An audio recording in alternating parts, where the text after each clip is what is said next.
Chapter 460. Anyone who was unconvinced or jealous of the 10th seat would bring up Fengwu. There were even people who wanted to challenge Fengwu's 10th seat, but so far, no one had succeeded. Fengwu was still sitting at the end of the 10th seat. If it weren't for the fact that her grades were too low, some people would have asserted that with Fengwu's ability, she would definitely have a place in the top 3. Some people agreed with this statement, while others didn't believe it. These two people were among those who didn't believe it. What do you mean? Kindness doesn't pay off. If it wasn't for the fact that we pitied you, we wouldn't be with a loner like you. The two girls were so angry that their faces turned red. Oh, I don't need your pity.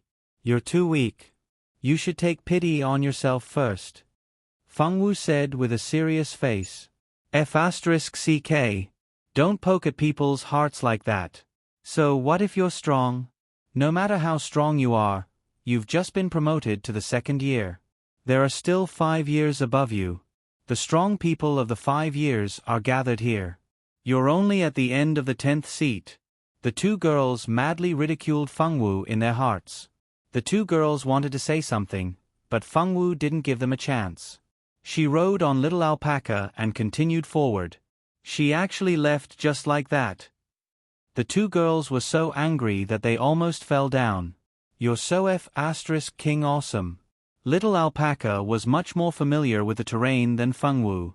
It led Fengwu all the way to the big snow mountain on the map. Now, they only needed to pass through the snow mountain to leave this place. The branches on the snow mountain were covered with a thick layer of snow. There was no green at all. After rushing for a day, Fengwu found an open space before dark and started a fire. She even set up a tent.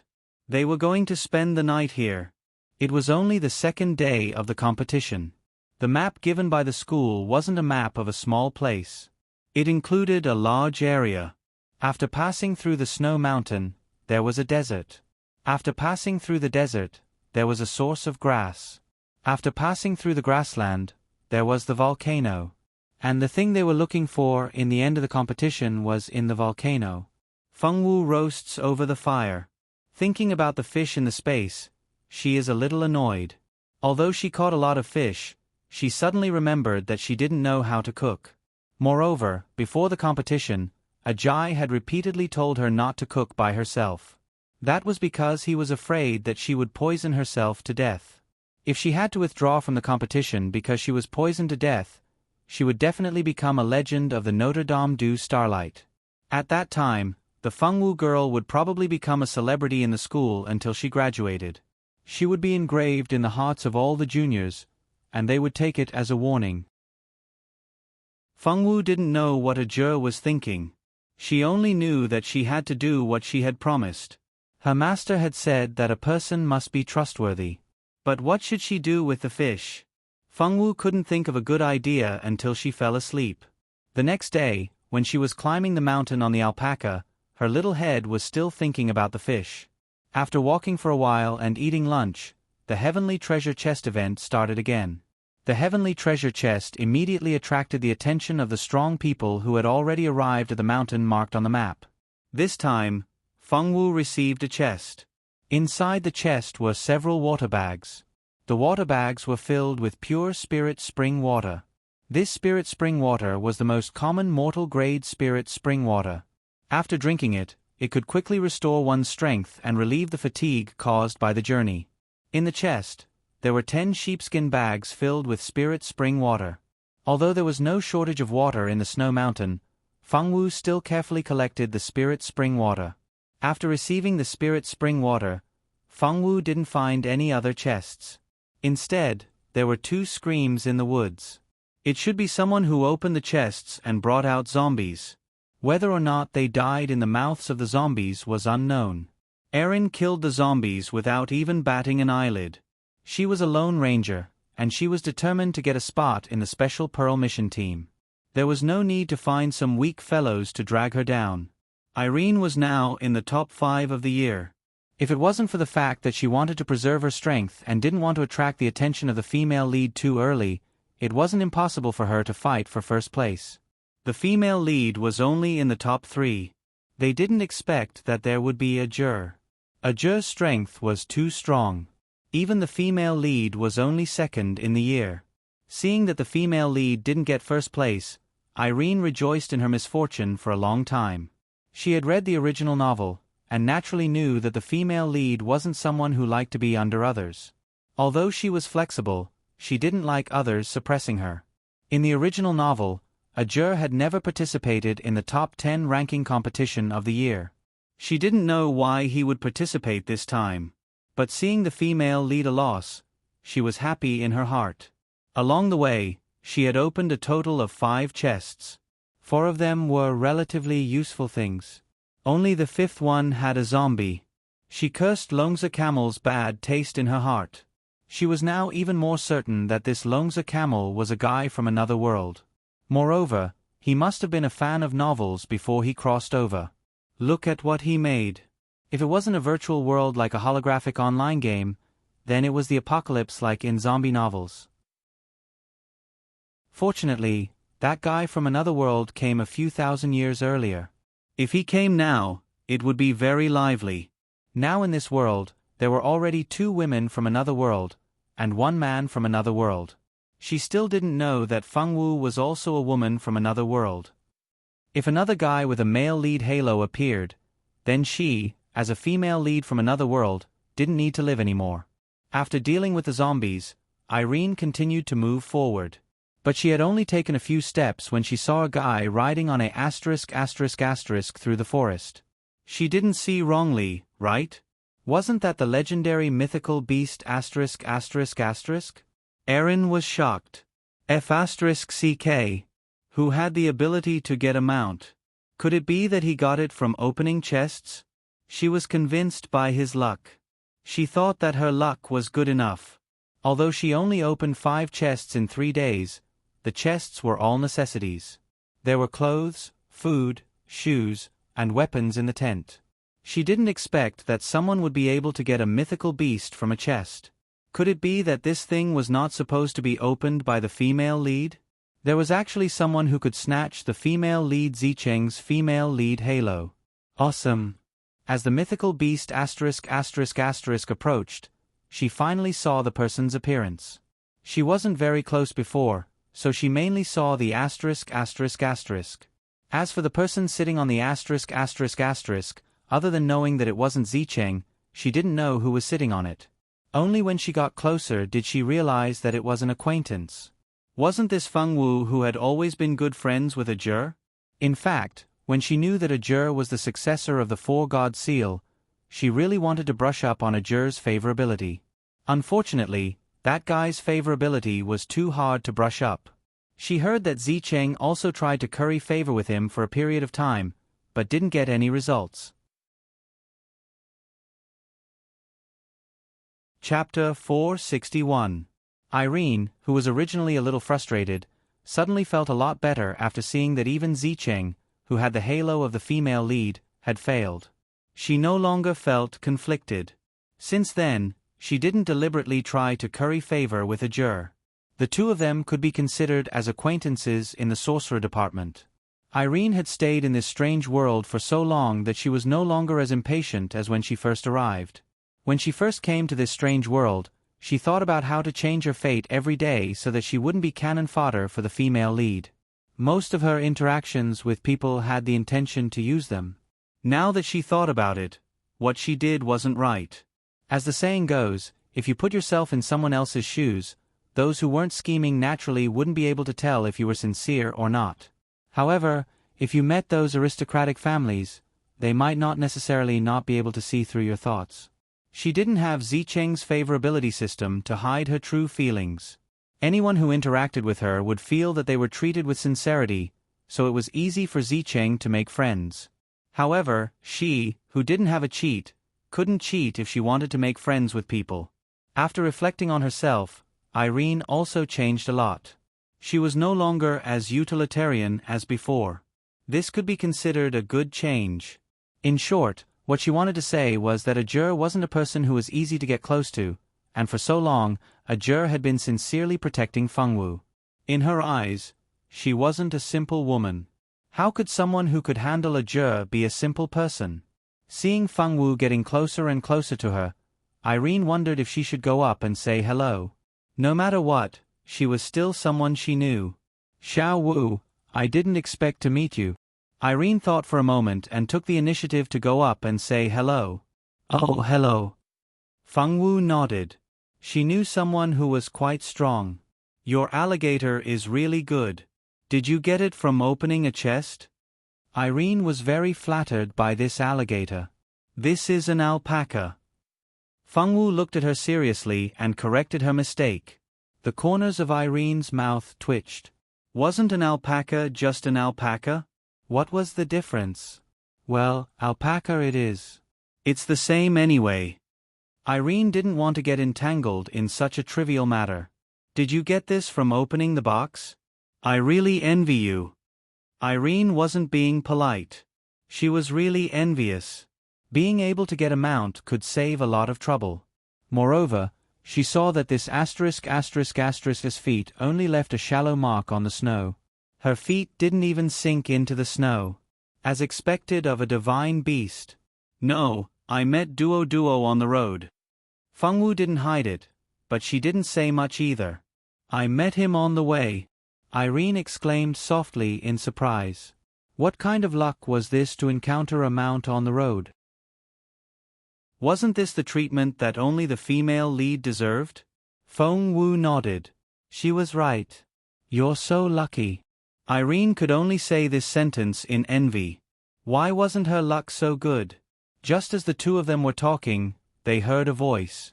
They saw a man and a woman walking towards them from not too far away. The man was tall and powerful, and his appearance was extraordinarily handsome. The woman was petite and exquisite, but her body was explosively good. Moreover, she also had a beautiful face that was difficult to look at.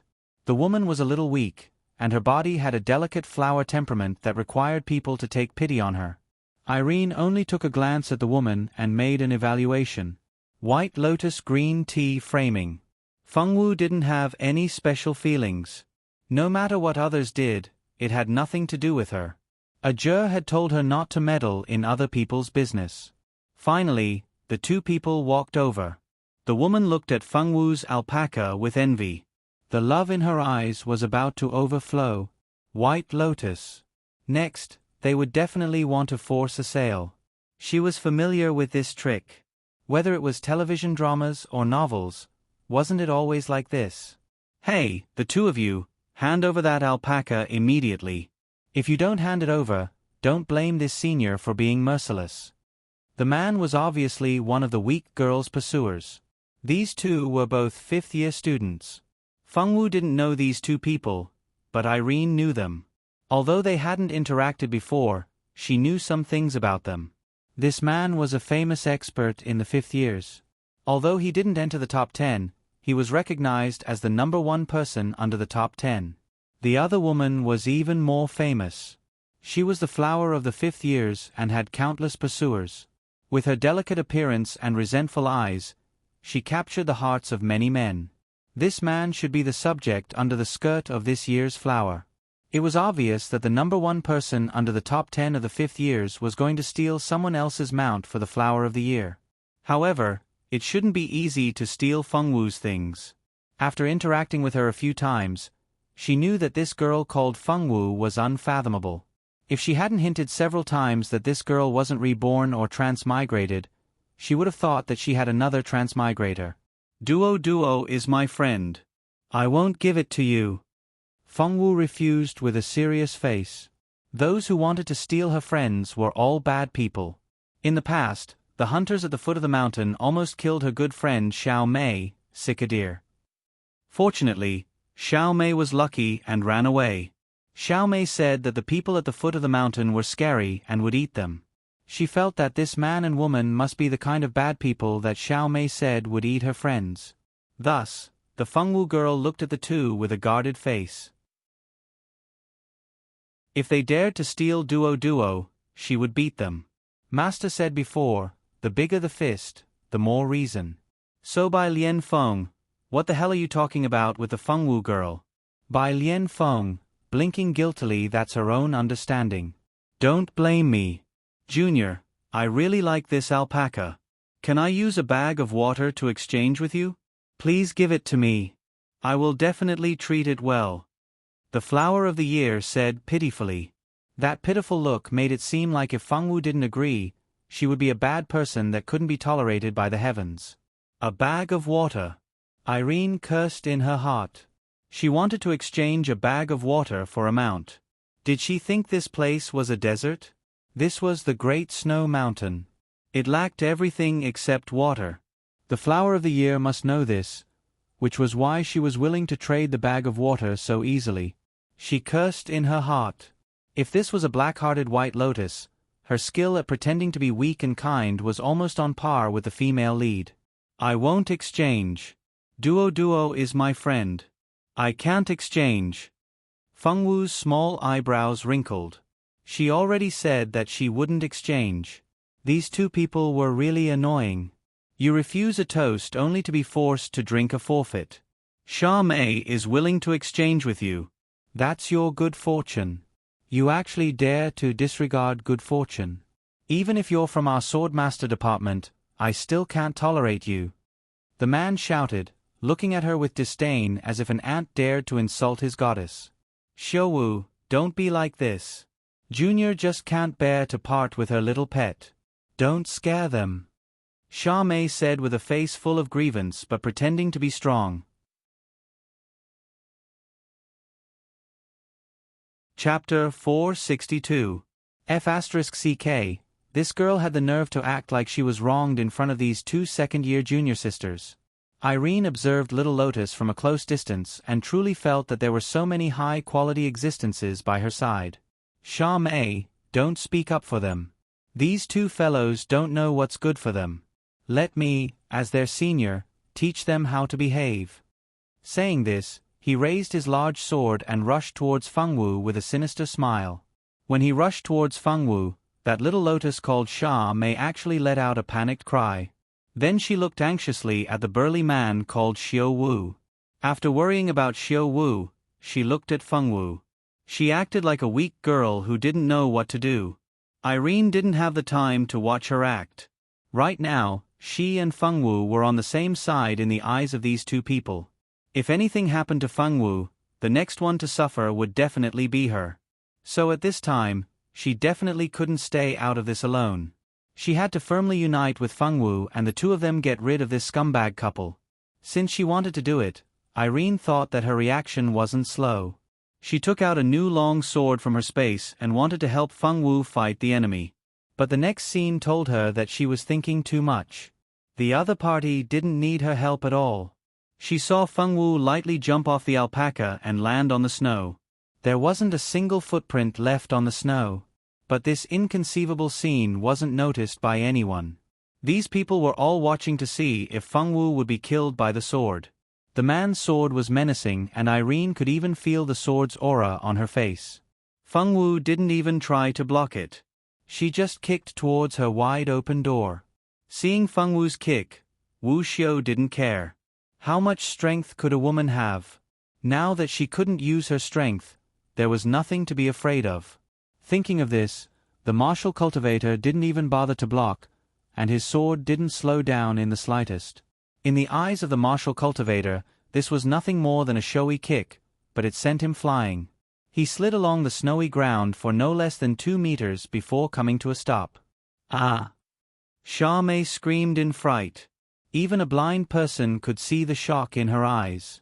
Even in her dreams, Sha Mei had never thought that someone as powerful as Xiaowu would be sent flying by a kick from a junior. This was simply too unbelievable. After the scream, she even forgot to check on Xiaowu's injuries. She was too shocked. Fengwu calmly retracted her foot and looked at the groaning Xiaowu on the ground. Didn't you want to teach me how to behave? Fengwu looked at Xiaowu who was lying on the ground and asked in puzzlement. Fengwu was very puzzled. Why did he have to use a sword to attack her when he was teaching her how to be a human? Could it be that his sword moves contained the principles of being a human? But this person really didn't have any rules. She had been learning the principles of being a human from her master since she was a child. He wasn't her master, so how could he have the qualifications to teach her? He even wanted to hit her. Bad person, in the future, he definitely wouldn't be able to find a disciple who was willing to be taught how to be a human. Xiao Wu was so angry that he almost vomited blood. What was the meaning of this? Was she mocking him? Even in his dreams, Xiao Wu would never have thought that a little junior would have such great strength. The strength of this kick was simply enough to shatter his internal organs. What kind of monstrous strength was this? Irene's small mouth was wide open. Such great strength. 100-gene strong man was sent flying with a kick. Young girl, you're so awesome. Is there anyone in your family? Smelly girl, just now I was careless. Let's do it again. Xiao Wu crawled up from the snowy ground and looked at Feng Wu's eyes with unwillingness and anger. Feng Wu tilted her head. There was a trace of puzzlement in her eyes. I have a master. I don't need you to teach me how to be a human. You should teach your own disciple. Feng Wu said with a serious face. That serious little face simply couldn't be too serious. Although it sounded like she was mocking him, she said it with a bit of a silly feeling. Xiao Wu almost vomited blood. Damn smelly girl. Wasn't I just carelessly kicked by you? What are you so proud of? Wait until we get outside. Brother will kill you in minutes. Xiao Wu wanted to say a few ruthless words to attack Feng Wu. He didn't expect that this girl didn't play by the rules. She flipped over on the alpaca and directly left. Wanting to chase after an alpaca with the strength of a human's legs was obviously an impossible task. Irene wasn't stupid. If she didn't leave now, when would she? When Xia Mei and Xiao Wu came back to their senses, even Irene had already disappeared. F***ck, why did she run so fast? I haven't finished my words yet. Xia Mei's heart was filled with regret for the alpaca that was almost in her hands. The next time she saw it, she must definitely get that alpaca. Feng Wu didn't know what the man and woman she left behind were thinking. Riding the alpaca, Feng Wu freely traversed through the forest. In a moment of carelessness, she rushed to the front. She overtook the people in front of her one by one and gradually walked in front of the majority. On the road, there were quite a few people who had ideas about the alpaca sister. However, after seeing Feng Wu's terrifying speed and monstrous strength, most of them gave up. This girl was too savage. They couldn't protect her. Feng Wu didn't meet many people. This mountain was very big. Crossing the big snow mountain didn't necessarily require this path. There were still many people who didn't meet Feng Wu. When night was about to arrive, Feng Wu met another acquaintance. This time, it was a familiar person. Xiao Wu. Emogue couldn't believe that they could meet so early in such a big map. What kind of fate was this? Emogue. Feng Wu blinked twice. She'd met a friend. On the screen outside the arena, there were scenes from time to time. It showed two people fighting over the daily necessities in the treasure chests. There were also scenes where they formed a temporary alliance to deal with others. Although the competition had only started 3 days ago, those who were lucky enough to meet familiar people had already formed an alliance. There were also some who were unlucky and hadn't met a familiar person yet, so they could only fight alone. Under the projection of the screen, Feng Wu and Xia Mei's confrontation was transmitted to the screen.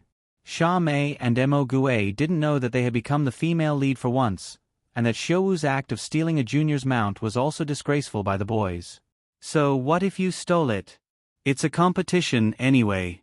It's not a big deal. But you actually King lost. Aren't you embarrassing us 5th years? A 5th-year swordsman student said with a pained expression. That's right. Xiao Wu is usually so arrogant, but he actually lost to a 2nd-year girl. Let's see what he has to be proud of now. He's usually so arrogant, but he still lost in the end. He can't even beat a 2nd-year girl, and he still has the nerve to say that he's number 1 under the 10 seats. How can he be so arrogant?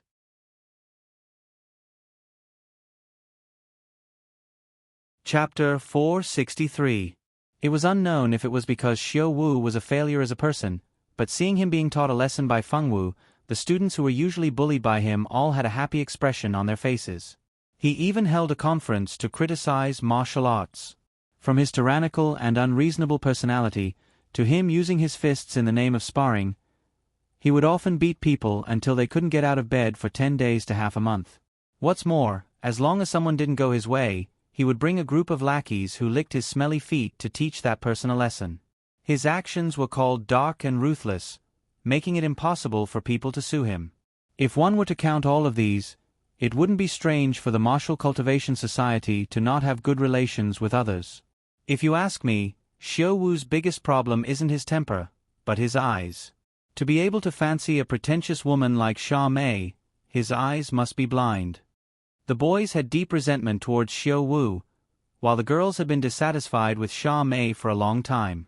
Xia Mei, as the flower of the year, was also a black-hearted little white lotus. Naturally, she didn't lack in trapping the girls who didn't get along with her to highlight her kind and gentle beauty. Xiao Wu was a failure as a person among the boys, and Xia Mei was a failure as a person among the girls. Except for one or two brainless little white lotuses who would be attracted by Xia Mei's white lotus temperament, the other girls wouldn't have any good expressions towards Xia Mei. Xia Mei, that kind of woman, I really don't know what you guys see in her. Besides her face and her temper of pretending to be wronged, what part of her is attractive? A girl angrily said.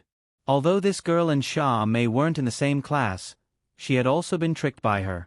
Originally, the girl had a boyfriend who had just started dating.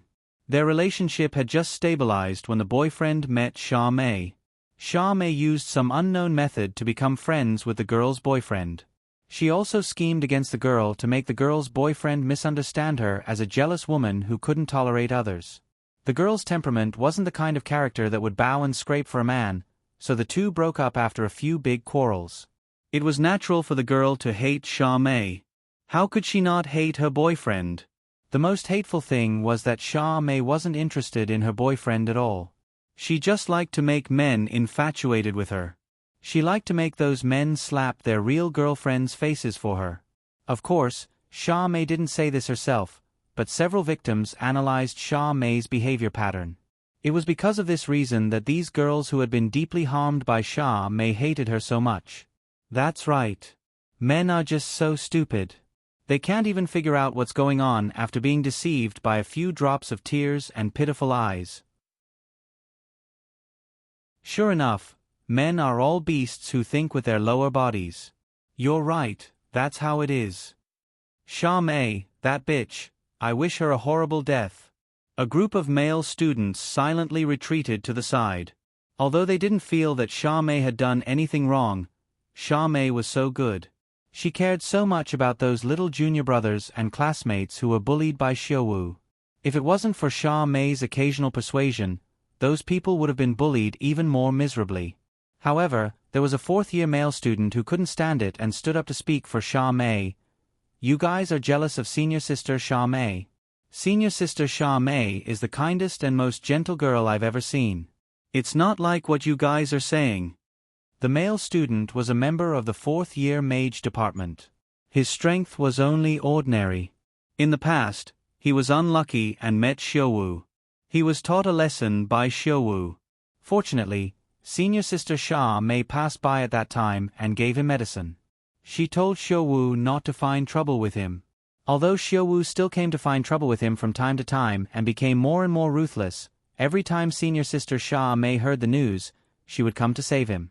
Towards Xia Mei, the male student had always been grateful. Another guy who was mesmerized by beauty. The girls stared at the fourth-year junior brother with disdain. They had always disliked this kind of man who was mesmerized by Xia Mei. It's not like that. The youth told a story of how he met Xia Mei. He wanted to wash away Xia Mei's reputation that was slandered by these girls. So senior sister Xia Mei is a good person. She would come to save me every time. The youth told his story and then came to a conclusion with a serious face. That's right. Senior sister Xia Mei also helped me. If it wasn't for senior sister Xia Mei, I don't know how Xiao Wu would deal with me. Me too. Me too. Several other boys who were saved came out to share their stories. This made the nearby boys who were listening to them exclaim that Xia Mei was really a gentle and kind girl. The male student who spoke up for Xia Mei looked at the girls, hoping that they would apologize. Who would have thought that each and every one of them would laugh uncontrollably? There's actually such a stupid idiot. I'm laughing so hard that tears are coming out of my eyes. Being sold off and still helping to count the money, this kind of person is talking about. I've really learned something new. The disdainful ridicule of the girls made the boys extremely angry. What do you mean by this? You girls are just jealous. Senior sister Sha Mei is such a good person. How can you have the heart to ruin her reputation? The boys who spoke up for Sha Mei were all very angry. Think about it carefully. Every time Sha Mei speaks up for you, the next time you meet Xiao Wu, you'll be beaten up even more miserably.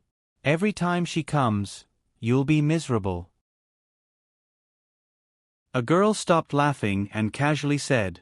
The boys recalled, and it seemed to be true. That's just a coincidence. If Xiao Wu wants to teach someone a lesson, senior sister Sha Mei can't stop him.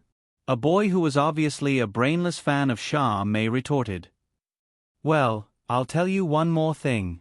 Although Xiao Wu likes to bully people a bit, as long as you don't do anything to offend him, he won't always hold on to you and not let you go. You can ask the other people who were bullied by him. Will Xiao Wu be the same as the few of you? Will he find trouble with them every day? The boys somewhat doubtfully turned their heads and looked around. There were indeed some victims who were also bullied. From those people, they knew that Xiao Wu would only make things difficult for them when he met them. He wouldn't take the initiative to find trouble with them. Only those boys who were noticed by Sha Mei would become the target of Xiao Wu's trouble. Hearing this answer, the boys' faces turned ugly. They didn't think that the senior sister they were so grateful to was actually the one who caused them to be targeted by Xiao Wu. If she was really kind and wanted to help you, she wouldn't use this kind of method. How could she not know what kind of character Xiao Wu is? Doesn't she know that the closer she is to you, the more you will be targeted by Xiao Wu? She always knew that she just likes to see men fighting for her affection. She also likes to pretend to be a saint in front of outsiders who don't know the truth so that more brainless men will take a fancy to her. All of this is just a trick. You guys really think of her as a goddess. The girls coldly snorted and glanced at the stupefied men. They waved their sleeves and left the scene with glory, concealing their merits and reputation. To be able to let Sha Mei's fans wake up and see through her true colors, they could be considered to have done a good thing.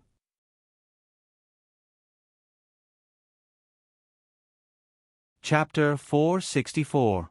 The meeting between Feng Wu and Mo Gue allowed the Feng Wu girl to finally end her days of eating dry rations. She could finally eat the grilled fish that she had been longing for.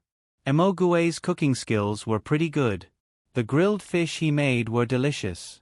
Feng Wu ate more than a dozen big and fragrant grilled fish and drank a few bowls of fish soup before she stopped eating. To be able to eat a hot meal in a world of ice and snow was already the best kind of enjoyment. Mo Gue's grilled fish skills were finally revealed. Feng Wu grilled the fish while he grilled it himself. The two enjoyed a delicious meal together. The rest of the grilled fish was left to Mo Gue. After he finished grilling them, each of them put half of the fish into their respective spaces.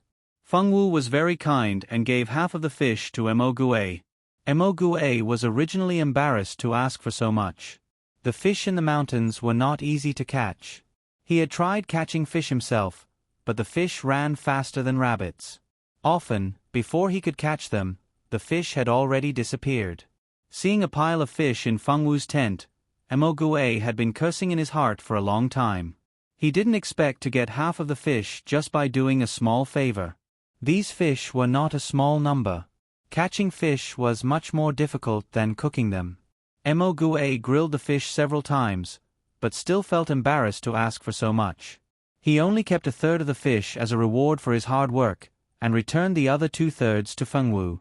Feng Wu looked at Mo Gue strangely, as if she didn't understand why he was returning the fish to her. However, Feng Wu still put the fish away and didn't say anything. At night, it suddenly snowed heavily. Visibility was very low in the snow. The bonfire outside the tent was already blown over by the heavy snow. Feng Wu and Mo Gue returned to their own tents to rest, preparing to set off at dawn the next day. They had already climbed half of the mountain. There was still half of the way to go before they could leap over it. The snow was really too heavy. They had to clear the snow from their tents every once in a while. If they didn't clear the snow, the tents might collapse under the weight of the snow. Not everyone could be so lucky to get a tent to shelter them from the wind and snow in the heavy snow. A girl was walking on the snowy ground on this windy and snowy night. She was frozen stiff, but she still couldn't find a place to hide from the wind and snow. She couldn't help but feel a little desperate. What should she do? She couldn't freeze to death here. It wasn't easy for her to come this far. No matter what, she couldn't be brushed off in this place. The girl cheered herself on, then gritted her teeth and continued to walk forward. As she walked, she saw a faint light in front of her. Someone was there. The girl seemed to have seen hope and quickly ran forward. Normally, she wouldn't rush to a place with people. Ever since she was robbed, the girl had some doubts about human nature. She didn't dare to trust her schoolmates or classmates easily. But now, it was different. If she couldn't find someone to save her, she would die. Once she died, she would immediately lose the qualification to compete. She didn't want to make herself like that. The girl rushed forward with all her might and finally rushed to the two tents. Mogwai didn't expect to meet a contestant who came to ask for help. He was a little confused. If he remembered correctly, this wasn't a competition of unity and friendship. Everyone was an opponent. Asking for help from her opponent. There was nothing wrong with this girl's brain. But this girl looked pitiful. He should ask Fengwu if she was willing to take her in. If Fengwu wasn't willing, he could only chase her away. Fengwu was hiding in the tent to keep warm when she was unexpectedly called out by Mo Gue. Fengwu opened the tent and walked out. She saw a pitiful girl standing in the snow. This girl looked very pitiful. Her lips were purple from the cold. If she wasn't wearing clothes that kept her warm, she would have frozen to death in the snow and had no choice but to withdraw from the competition. "It's you." The girl was surprised. She had actually seen this girl who walked out of the tent before. When the trio tried to rob her, if it wasn't for this young girl who appeared and saved her, her things would have definitely been taken away. Fengwu was a little confused. Based on the girl's surprised tone, did they know each other? She searched her memories. She did look a little familiar. An image slowly surfaced in Fengwu's mind. She remembered where she'd seen this girl before. "You know Wu?" Mogwai was surprised. If this girl was someone Fengwu knew, he would have taken her in for a night. "I don't know her. I've only seen her before," Fengwu said expressionlessly. The girl thought that Fengwu was angry that she'd led the trio over, causing her to almost be robbed. But wasn't she completely fine? After walking a distance, she was certain that she'd seen this girl ride off on her mount. The trio hadn't succeeded. Didn't know her but had seen her before. Mo Gue wasn't stupid, and he soon figured it out. This girl must have met Fengwu once on the way here, but they hadn't talked to each other. Since they weren't close, should they still save her? Mo Gue left the decision to Fengwu and told her that this girl wanted to stay with them for a night. The girl's eyes were filled with anticipation. They were both girls. She would definitely agree, right? She would definitely agree. No, this is a competition. Fengwu shook her head firmly. A juror had said that everyone was an opponent on the competition stage. She couldn't agree to help anyone who asked her. Fengwu had nodded. Everyone was an opponent on the competition stage. She wouldn't take the initiative to attack or help others. This was a rule that a juror had told Fengwu to follow. As an obedient girl, Fengwu naturally wouldn't agree to help this girl she'd only met once. "All right then, I understand." Although this girl was quite pitiful, this was a competition. Helping you was a favor, but not helping you was a duty.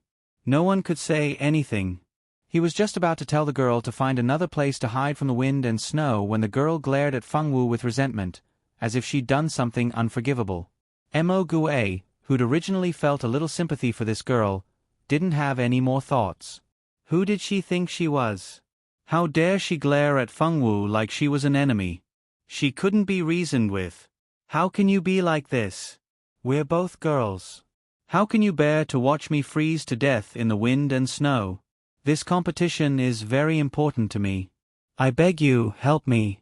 I know you're still holding a grudge against me for attracting those 3 people, but that wasn't my fault. I'm also a victim. Aren't you completely fine? Why are you doing this to me?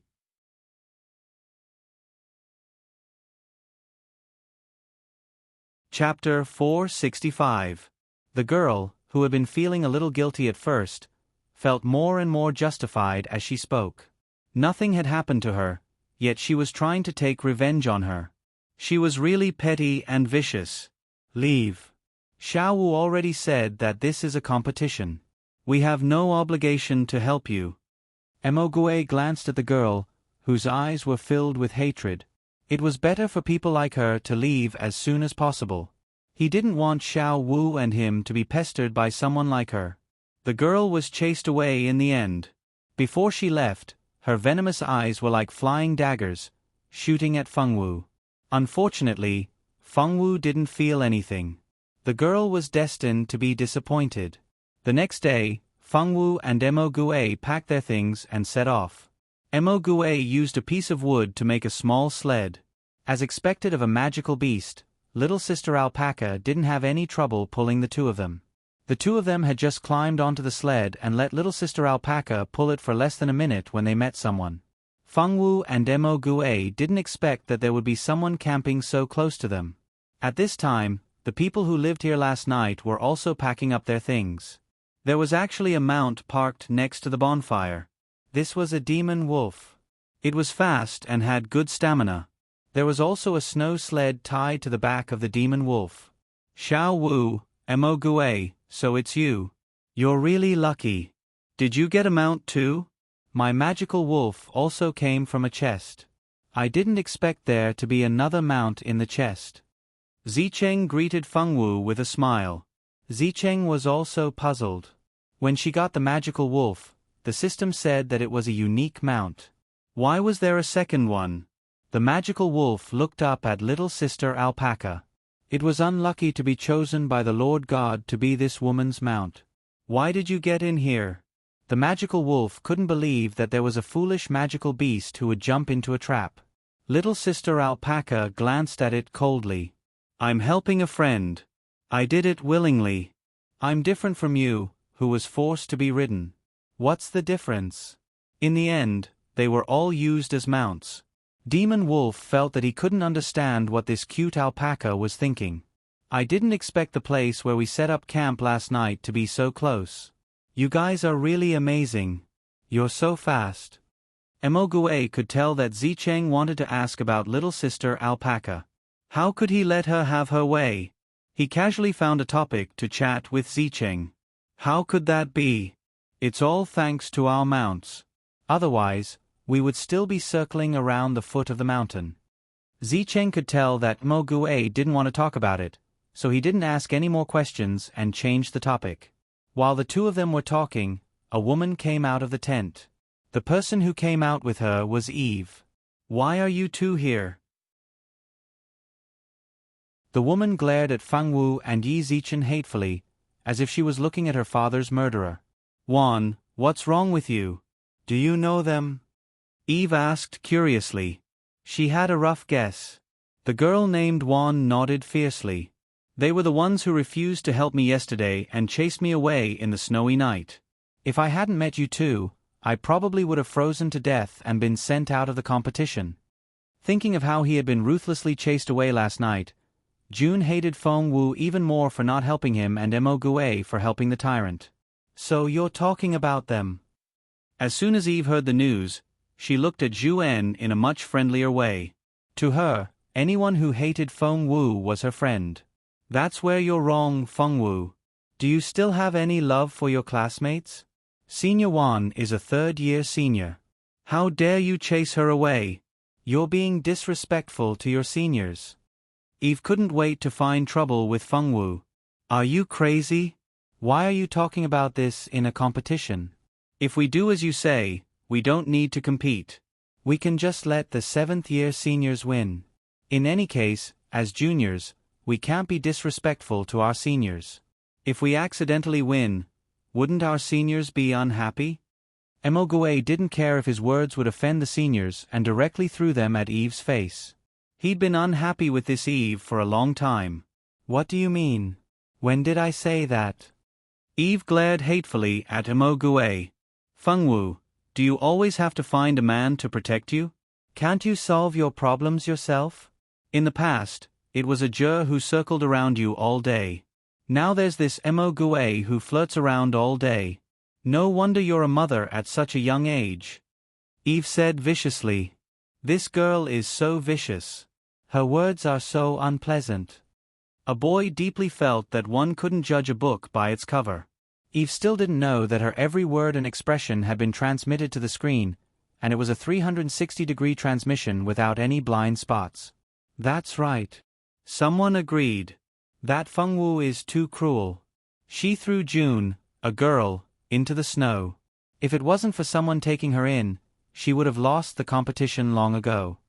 A girl pitied June, who had been chased away. Are you a saint? That's a competition. Who would save their opponent in the middle of a competition? Fengwu is right. A competition is a competition. She saved you out of kindness, but not out of duty. Why must she save you? A more rational person said. Most people agreed with this statement, but there was still a small group of people who felt that Fengwu didn't love her classmates. Even if it was a competition, she shouldn't have rejected a senior. That was too heartless and cold-blooded. However, there weren't many people who supported this statement. There weren't many saints in the school. You're jealous of me. Fengwu looked at Eve and said with a serious face. Master said that people who talked bad about her were all people who were jealous of her. There was no need to pay attention to these kinds of people. People who only knew how to be jealous would never amount to anything. She couldn't learn from them. I'm jealous of you. You must be dreaming. Eve was like a cat whose tail had been stepped on. She was about to explode. You're a slut who seduces men and has a child out of wedlock. I'm jealous of you. Eve was beside herself with rage. Master said that people who only know how to be jealous will never amount to anything. I suggest that you clear your mind. If you continue like this, your strength will never reach the highest level. Fengwu girl said with good intentions. You. Eve was about to go crazy. She suspected that Fengwu was here to anger her. She must have said that on purpose to anger her to death. That's enough, Eve. Zicheng stopped Eve from being led astray by Fengwu. Xiaowu, I'm sorry. Eve didn't mean any harm. Please don't take it to heart. However, what you did yesterday was wrong. No matter what, I hope that you can apologize to Senior June.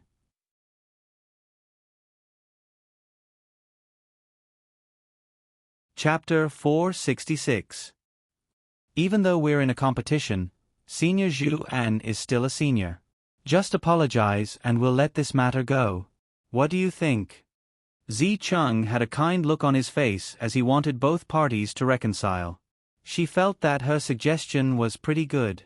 Not only would she be able to gain Zhuan's favor, but she could also reconcile Fengwu and Zhu En. Even if they left the competition dungeon, Zhuan wouldn't hold a grudge against them. This was good for everyone, wasn't it? All Fengwu had to do was apologize. She wouldn't lose anything. She felt that her suggestion was very good. Both sides wouldn't lose anything. They could even put aside their grudges. This was something that couldn't be done without harm. Who would have thought that Fengwu would refuse? I didn't do anything wrong. I won't apologize. Everyone in the competition is an opponent. No one is special. Fengwu blinked and said honestly, "That's right. Xiaowu, I support you." Emogue didn't want Fengwu to be bullied by Zhu En. She clearly didn't do anything wrong. Why should she apologize? Duo, let's go. Fengwu didn't want to pay attention to the person who wanted her to apologize. She called Duo, and little alpaca pulled the sled and quickly ran away. Zicheng watched in shock as Fengwu and Emogue left. They actually left just like that. Zicheng hadn't been treated like this in a long time. He couldn't believe it. This was clearly a good suggestion for everyone. Why did she reject it? Could it be that she really didn't care about offending a third-year senior? Did Fengwu care? This girl really didn't care about these things. To Fengwu girl, where the line of not offending others was, Fengwu girl would probably never understand. Little Chang, look at her. She didn't give us any face at all. Eve made a mental note to Fengwu.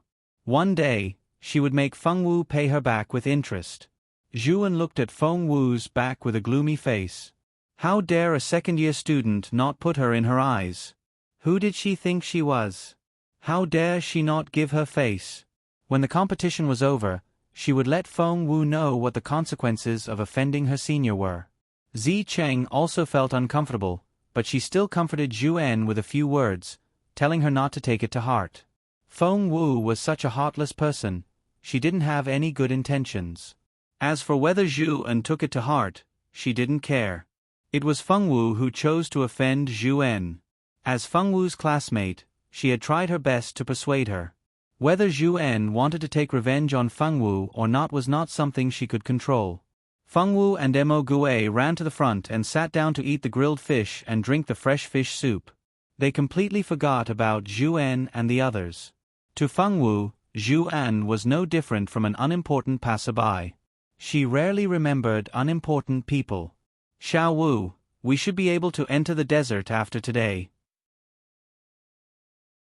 However, there's a lack of water and food in the desert.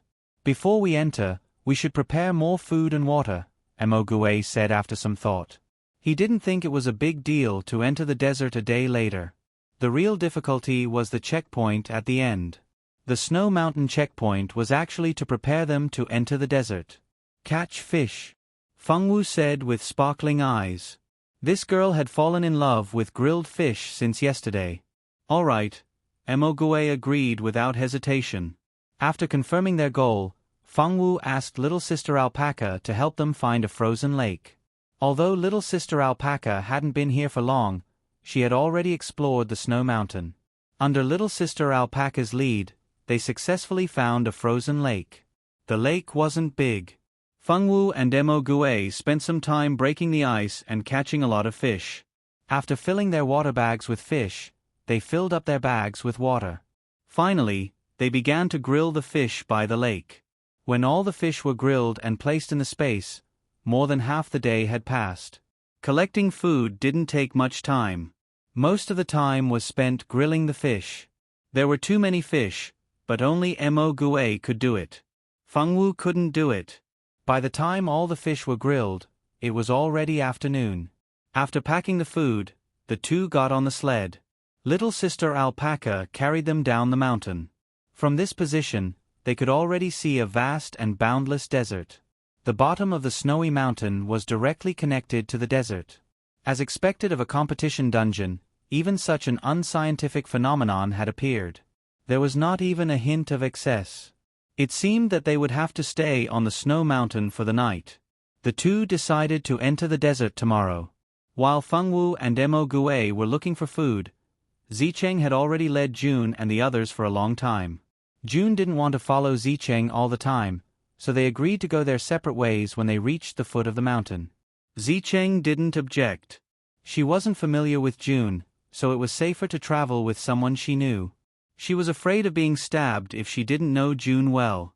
On the other hand, Eve was quite reluctant to part with June. Along the way, Eve and June had talked a lot about Fengwu. Their relationship had improved by leaps and bounds. The enemy of my enemy can really become my friend. This sentence made sense. Other than Zicheng, many others had caught up and entered the desert before Fengwu and the others. Even Ming Shi and Skycliff entered the desert together, missing Fengwu just like that. Ruglas, Ajur, Gross, and Elena were almost at the foot of the mountain. Fengwu had fallen from the vanguard to a position a little behind. Fengwu didn't know any of this. Since they had already made up their minds to enter the desert tomorrow, Fengwu and Mo Gue weren't in a hurry. It was easy to get lost in the desert. Those who entered first might not be the first to leave. Many people knew this, but there were still many who wanted to take advantage of this opportunity. As more and more contestants poured into the desert, fewer and fewer people remained on the snow mountain. After spending the night on the snow mountain, Fengwu and Mo entered the desert with Alpaca at dawn the next day. As soon as they entered the desert, the clothes and shoes they were wearing couldn't be worn anymore. The two immediately put away their thick clothes and changed out of their shoes. Alpaca's sled couldn't be used. In the end, Fengwu rode on Alpaca while Mo pulled her forward. The task of looking at the map was handed over to Mo. The map was large and complicated, and there couldn't be any mistakes in the desert map. If they went wrong, it would be difficult to get out. Mo also felt that it was better to do this work himself. If he handed it over to Fengwu, he was afraid he would be led into a ditch. Mo wasn't Fengwu. He quickly analyzed the most time-saving route they could take. The two people and one alpaca set off into the depths of the desert.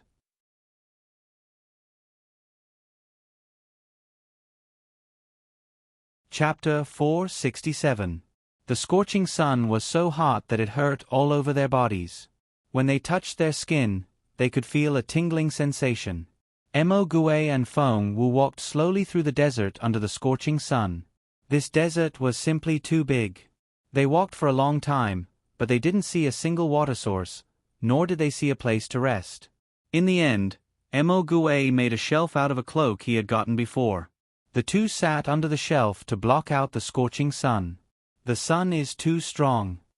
The two sat down to drink water and rest to recover their strength. Mo wiped the sweat off his forehead and looked up at the scorching sun in the sky. Most of the things they got from the snow mountains were winter clothes and furs. Those clothes were too thick. Walking in the desert with such thick clothes was like getting heat stroke at any moment.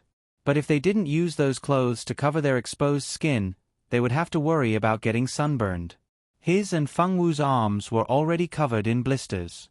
If they continued like this, how were they going to get out of the desert? It hurts. Fengwu wet a handkerchief and covered her face with it. The stinging sensation immediately subsided. Find some clothes to cover your body. I don't believe we'll get sunburned. Mo said, unwilling to give up. Originally, a small sunburn wouldn't be a problem for them. Unfortunately, they had lost their abilities and were now ordinary people. With the sun shining on their faces, it was hot and uncomfortable. Our clothes are too thick. They didn't have many summer clothes. All they had was winter clothes. It's fine. I got 2 cotton-padded clothes from the box. Let's take them off and use them as summer clothes. In any case, they just wanted to block out the sun. It didn't matter if they looked good or not. The two of them took off a thick and heavy cotton-padded jacket each. They removed all the cotton used to keep the jacket warm, leaving only the outer fabric. Although it was thicker than ordinary summer clothes, it was much better than just wearing a cotton-padded jacket. The two of them used the clothes they got from the laundry to cover themselves from head to toe. Mo also used medicine to check the wounds on their hands and faces. Mo luck was pretty good. He had opened a few boxes of useful items. Clothes, shoes, hats, medicine, and the like, and he hadn't encountered a single trap box. His luck was pretty good. Even Fengwu's luck was not as good as his, which was why the two of them could still use the medicine. After wrapping his head and body with clothes, he didn't feel so uncomfortable. Little sister Alpaca was fine. As expected of a magical beast, she was born with thick skin and flesh. Even in the desert, she didn't suffer much. The weather was truly too hot, but Mo told them to save water. The desert was so vast, who knew when they'd be able to replenish their water pouches? If they didn't plan on drinking water, he was afraid they'd die of thirst and withdraw from the competition. At that time, he would be laughed to death by a juror. That kind of situation could never happen to him. Absolutely not, absolutely not. Thinking of this, Mo plan for drinking water became even stricter. All of this was so that the two of them wouldn't have to worry about dying of thirst in the desert. As night fell, the temperature in the desert began to suddenly drop. During the day, the temperature had clearly risen to 40 to 50 degrees, but at night, the temperature dropped to -10 degrees. Fortunately, They hadn't thrown away their winter clothes, which could be put to good use. The threat from the night was not only because of the sudden drop in temperature, but also because a type of magic beast that lived at night had come out to roam about.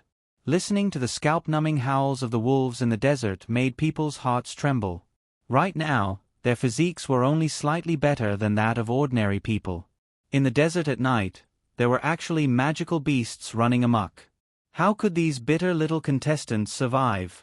When the contestants discovered that there were magical beasts appearing at night, they secretly cursed the school teachers in their hearts. What was this? Did they have to make it so difficult? Those who had originally planned to travel at night and rest during the day had no choice but to give up on that idea. It was so dangerous at night. Only someone with a screw loose would want to travel at night. On the first night, Fengwu and Mo Gue found a pile of rocks and rested for the night. They didn't even dare to take out their tents. Each of them wrapped themselves in an animal skin cloak and took turns patrolling. Although the howls of the wolves could be heard from time to time in the distance, they safely passed the first night. The next day, Fengwu and Mo Gue wrapped themselves in clothes and continued on their way. The temperature rose again, and the high temperature made them feel like they were about to be roasted. On such a hot day, whether it was dry rations or grilled fish, they didn't have much of an appetite. But they had to eat. If they didn't eat, they wouldn't have the strength to walk out of the desert. In the end, Fengwu and Mo Gue only ate a little, took a short nap, and continued on their way. Nighttime was too dangerous, so they could only travel during the day. No matter how hot the sun was during the day, they had to hurry. After traveling for another 2 hours, Fengwu and Mo Gue actually saw the first group of contestants. It was a group of 5. These 5 people clearly knew each other, otherwise they wouldn't have been so confident in forming an alliance in the individual competition.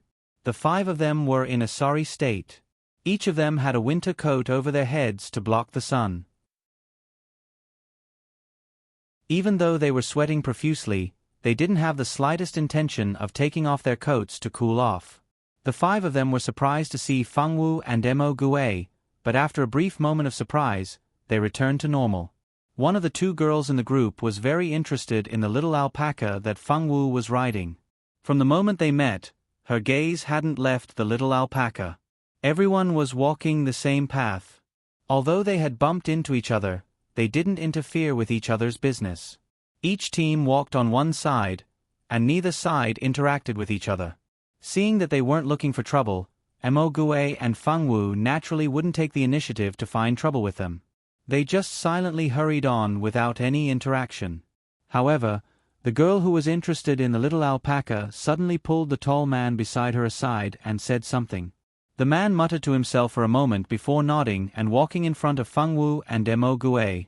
"Can you lend us your mount? My little sister can't walk anymore and wants to borrow your mount.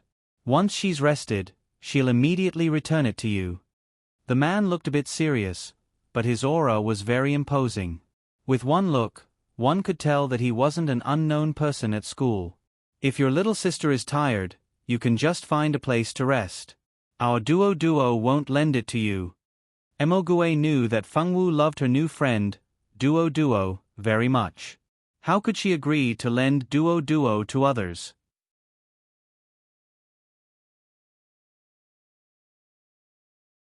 Chapter 468. Besides, with duo's temperament, it would be strange if she agreed. Other than Fengwu, no one else could ride on this bad-tempered little magical beast. "You two, we're all classmates. Our boss's sister is only borrowing your mount. It's not like she won't return it. Why are you so stingy?" The other 2 men called out. These 2 were obviously the tall and strong boy's subordinates. Naturally, they were on the boss's side. Duo isn't a mount. She's my friend. Duo won't lend it to me," Fengwu said seriously as she looked at the man. "It's clearly an alpaca." "What friend? If you don't want to lend it to me, just say so. There's no need to find such an excuse," the boss's sister said with a strange tone. Fengwu didn't like her tone. She felt a little annoyed, so she turned her head and didn't look at her. Seeing that Fengwu didn't answer, she couldn't find trouble even if she wanted to. She snorted angrily, but didn't stubbornly run to Fengwu to court death. Both of you, if you're willing to lend this alpaca today, I'll owe you a favor after the competition. If you have any difficulties in the future, you can come to me for help. The boss was quite reasonable. He didn't start a fight without a word. A favor. Mo really didn't expect that the 4th grade 7th seat would offer such a condition. This man was quite famous in school. He was the 4th grade's 7th seat. His swordsmanship was very powerful.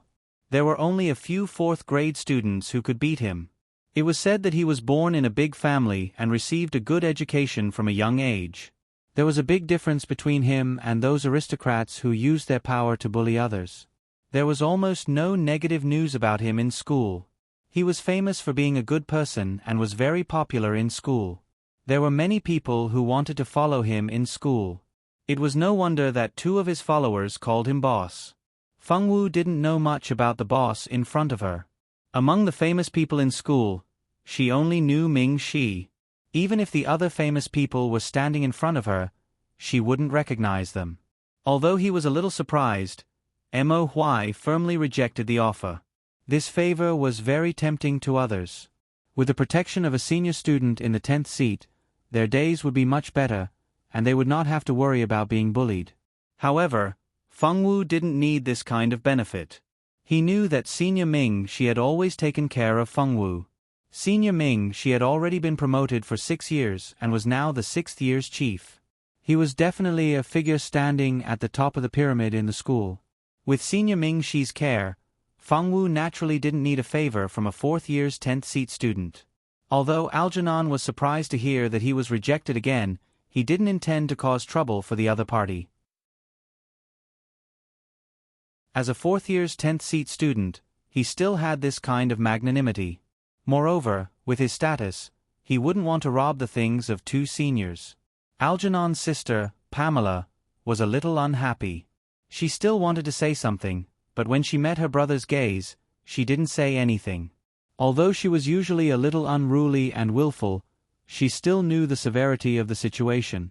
Her brother had already told her that their performance in the competition would be broadcasted live.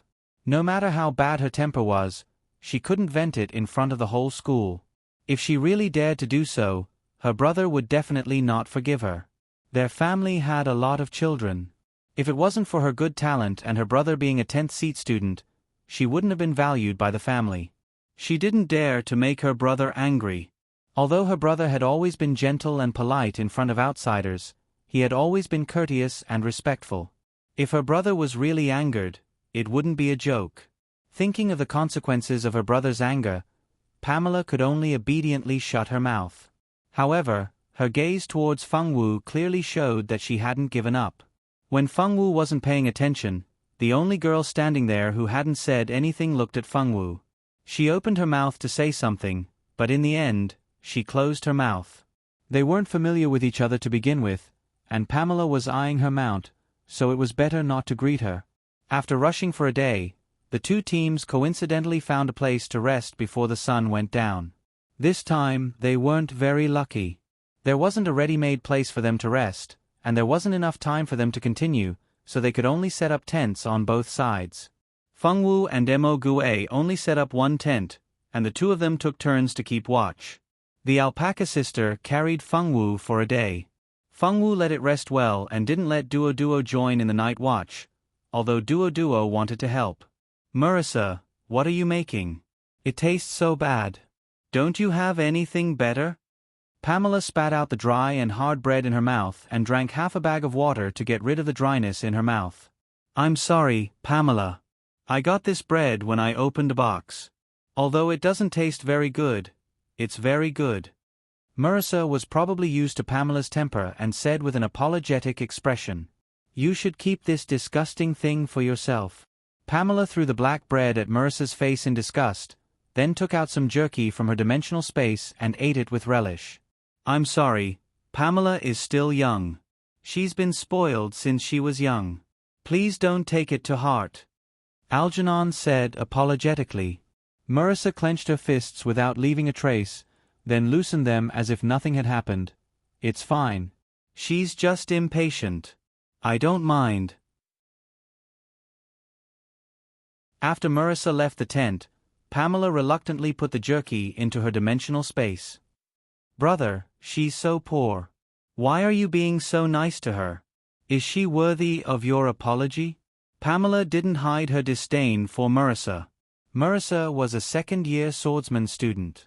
Her grades were not bad, but her background was too low. She had always been an inconspicuous person in their dorm. Of the 4 people in their dorm, the other 2 girls were in the same class and had known each other since they were young.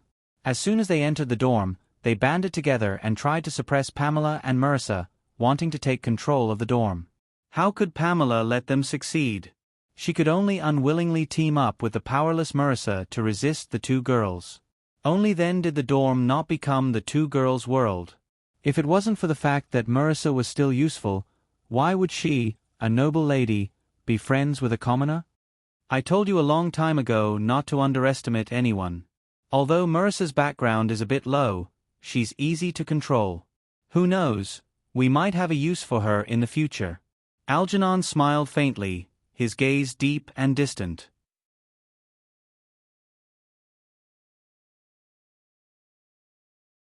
Chapter 469. If it wasn't for the fact that Melissa was still useful, why would a noble lady befriend a commoner? I told you a long time ago not to underestimate anyone. Although this Marissa's background is a bit low, she's easy to control. Who knows, we might have a use for her in the future. Algernon faintly smiled, his gaze deep and distant. What can a commoner like her do to us? Pamela said without a care. Who knows?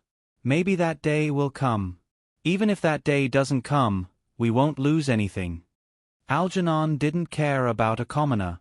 The brother and sister only knew that the conversation and images in the tent would not be leaked out, so they were at ease and dared to say these words here.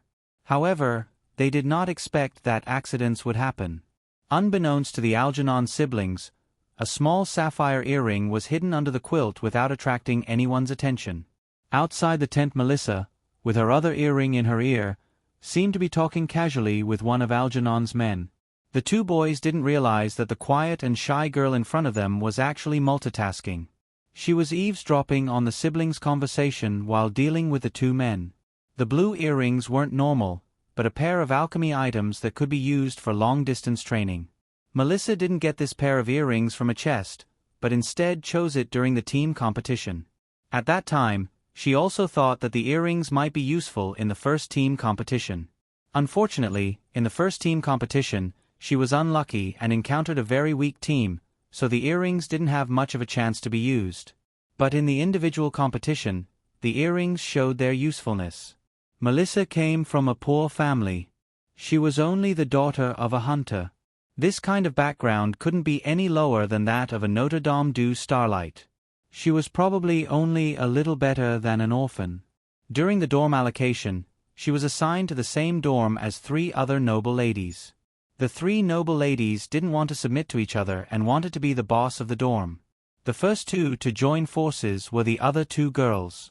They knew each other since they were young and were students of the same department, so their backgrounds were similar. Pamela had no choice but to pull in a commoner like herself to deal with the other 2.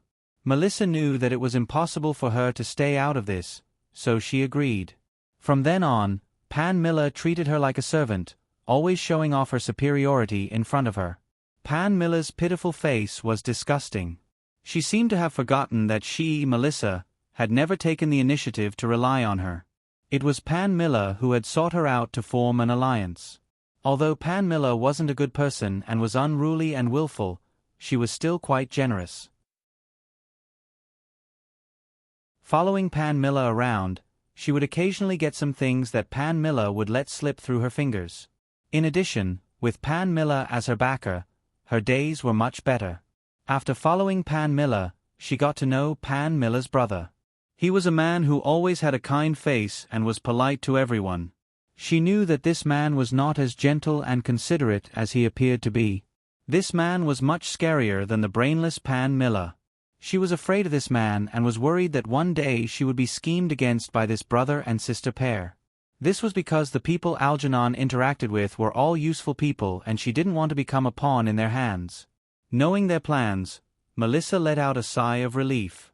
She didn't want to offend this brother and sister pair, nor did she want to become a pawn in their hands. As a commoner, she had always been good at patience. She would think of a way to break free from this brother and sister pair. Although it would take a long time, she was willing to wait. In the middle of the night, Fengwu suddenly woke up from her dream. The wind carried a trace of blood and killing intent. Something was wrong. She threw off the blanket and put on her clothes before quickly running out of the tent. Emogue was holding his sword and keeping watch. She ran in front of Emogue. "Something's coming," Fengwu said. "How far?" Emogue's face darkened. He didn't doubt Fengwu's words. He believed that this mysterious girl wouldn't make a mistake. "Not far," Fengwu said expressionlessly. "Pack up and leave." Emogue made a prompt decision. The two put away their tent. Before leaving, they notified Algernon's men. No matter what, there wasn't any conflict between them and Ren Ai, so notifying them could be considered a show of respect for being from the same school. Emogue's good intentions didn't necessarily lead to a good outcome. After hearing Emogue's words, Algernon's two subordinates didn't think much of it, but they still went to inform their boss. After hearing this, Algernon pondered for a moment. He wasn't sure if he should listen to Emogue. They were rivals, so Emogue had no reason to inform them of this. Could it be that he had set up a trap to attack the five of them? "Emogue, you're thinking too much." The smarter a person was, the more they thought and the more powerful their imaginations were. There were too many things to consider, so he couldn't make up his mind. On the other hand, Pamela didn't think much of it. "Brother, do you really believe what that guy said? He's just a second year. What could he possibly know? I think he said that to trick us. Brother, be careful of traps." Pamela didn't really think that much, but because Fengwu and Emogue hadn't given her any face during the day, she had been guessing their thoughts in the direction of evil.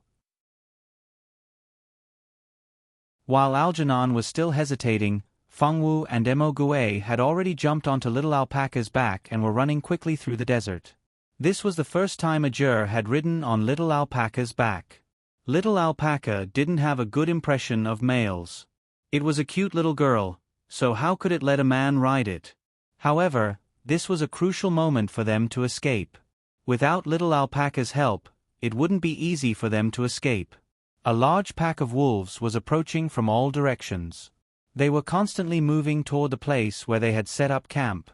The bloody and murderous aura that Fengwu had smelled earlier came from those guys.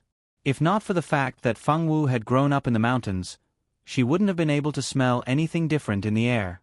Little Alpaca also realized that something wasn't right. Only then did it agree to bring along this useless male along. It even made an exception and allowed Emogue and Fengwu to ride on its back to escape for their lives. Fengwu and Emogue rode away on their alpacas. Algernon wasn't so lucky. When they saw a large pack of wolves surrounding them, Pamela was scared out of her wits.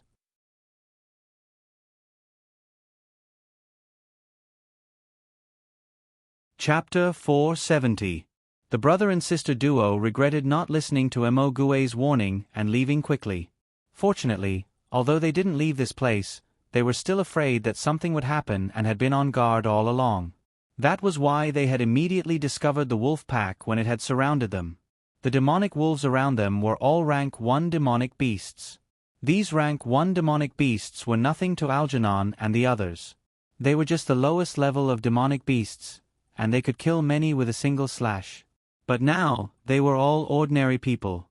Their constitution and element were better than ordinary people, so they had no advantage against these demonic beasts. The wolves surrounded them. Night was a magical beast's paradise. They would appear from time to kill the contestants, increasing the difficulty of the competition and bringing disaster to the contestants. Huff, huff, huff. Marisa held her sword and ran wildly. Just now, she had led Pan Miller to escape, but Pan Miller had pushed her into the pack of wolves in order to save her own life. If it weren't for the fact that the wolves seemed to be more interested in Pan Miller, she wouldn't have survived and would have been immediately sent out of the competition grounds. Pan Miller was bitten to death by the wolves before she could run more than a few steps. She used the knockout powder she chose during the first round of the competition to knock out the wolves that attacked her and immediately ran in another direction. She didn't dare to stop. If not for the knockout powder in her hand, she would have been bitten to death by the wolves long ago. Yes, Pan Miller died. She didn't feel anything special in her heart, only a slight sigh of relief. She had long wanted to get rid of the siblings, but with her weak strength, it was easier said than done to get rid of Pan Miller, who had the backing of one of the top 10 powerhouses. This time, Pan Miller's selfish decision to push her into the wolf pack gave her an honorable reason to leave. Therefore, being pushed into the wolf pack wasn't a bad thing. To her, it was an opportunity. She lived well and didn't suffer any losses. She didn't know how long she ran. Finally, when the first ray of sunlight fell, she knew that she had succeeded. She had survived. She wanted to find a place to rest. Not far away, there was a messy stone forest. She gritted her teeth and walked in. Fangwu and Emogue, with the help of little sister Alpaca, successfully escaped the wolves' pursuit. At this moment, the two were hiding under a large stone to rest. Unexpectedly, not long after the two of them fell asleep, someone came. The newcomer was Marissa. She had not expected to bump into Fengwu and Zhao Fei again. Fengwu. Marissa looked at Fengwu and then at Fengwu. She wasn't sure if Fengwu still recognized her. She had been in the same team as her during the entrance exam. Ever since she entered the school, she had heard many rumors about Fengwu. Most of these rumors were negative, and she could not imagine what she would do if it happened to her. However, Fengwu did not seem to be affected at all.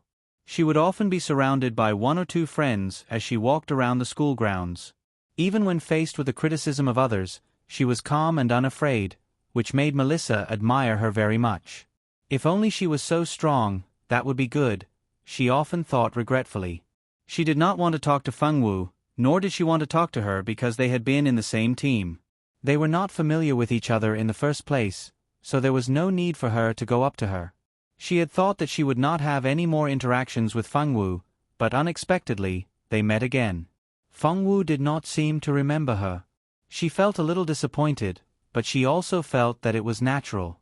It had been more than a year, so it was normal for her to forget. Even though she knew, she still felt a trace of regret. Marissa? Fengwu asked uncertainly. When she first saw Marissa yesterday, she felt that she was familiar. After a night, she finally remembered. The person she met was one of the people she had been in the same team with when she first entered the virtual dimension. Even though they had been in the same team, Fengwu was not sure if it was the Marissa in her memory because they had not seen each other for a long time. In Fengwu's memory, Mei Lisha was a girl who had low self-esteem and was a little restrained. However, the person standing in front of her now no longer had that self-abased and restrained look. Although she didn't become confident and arrogant, her temperament had changed to a certain extent. This was why Fengwu couldn't be sure if it was her. "You still remember me?" Marissa widened her eyes in surprise. "Yes, I remember. We were in the same team," Fengwu nodded affirmatively. Her question meant that she admitted that she was Marissa. "You're injured." Emogue was not as cautious when he saw that she was not an enemy, but he did not let his guard down. He noticed the wound on Marissa's arm. There was a row of teeth marks. It was obvious that she had been injured by a fierce beast. It reminded him of the pack of wolves that had tried to kill them last night. "It's nothing, just a superficial wound." Marissa was not a delicate girl, so she did not care about a wound like this that was not fatal. She found a place to sit down and took out the medicine she needed from her dimensional storage. She dipped a handkerchief in water, cleaned the wound, and poured the powder into it. Marissa's forehead was covered in cold sweat, but she did not make a sound. Emogue had a good impression of her because of this rare display of strength in a woman. Marissa had escaped death, but Pan Miller was standing outside in a daze. She could not believe that she had failed. She had actually died. She left the resurrection area in low spirits. However, she noticed that the people around her were looking at her strangely. So it's her. She deserved it. She actually pushed her companion into a pack of wolves. This kind of person is too evil. Good thing she didn't pass the competition. The heavens must be watching her lose. Isn't that right? She's Algernon's little sister. I don't understand how a good person like Algernon could have such a selfish and evil little sister. If she was my little sister, I would have cut off all ties with her immediately. I don't want to be screwed over by my own sister. So she's Pan Miller. I never would have thought that there would be such a black sheep in our noble family. She's always so arrogant. I thought she had some kind of ability. I didn't expect her to be this kind of trash. When I get married in the future, I'll definitely tell my family that I can't have a woman like Pan Miller. I don't want a wife with such evil thoughts. The students of the same school were pointing and whispering, causing Pamela's face to turn as white as a sheet of paper. She remembered that the scene of the competition was to be transmitted to the holographic screen, but she had actually forgotten about it.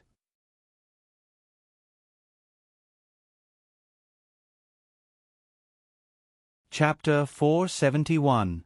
As the older brother, Algernon had no idea what had happened to Pamela because he had been lucky enough to escape.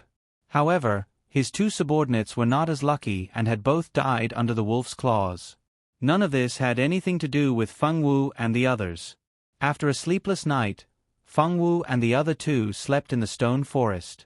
Although the heat during the day made them feel stuffy and uncomfortable, in terms of safety, it was actually safer during the day than at night. Melissa applied some medicine to her wounds and rested enough. She looked much more spirited. After chatting with Melissa, Mo Gue found out that she had the ability to identify herbs and concoct medicine. Many of the herbs on Melissa's body were made by her. In fact, Melissa was definitely a genius in concocting medicine. However, her family's financial situation was not good. Learning to concoct medicine required a large amount of money, and alchemists needed a lot of money in the early stages. Melissa was only the daughter of a small hunter family. Even her school fees had been saved for more than 10 years.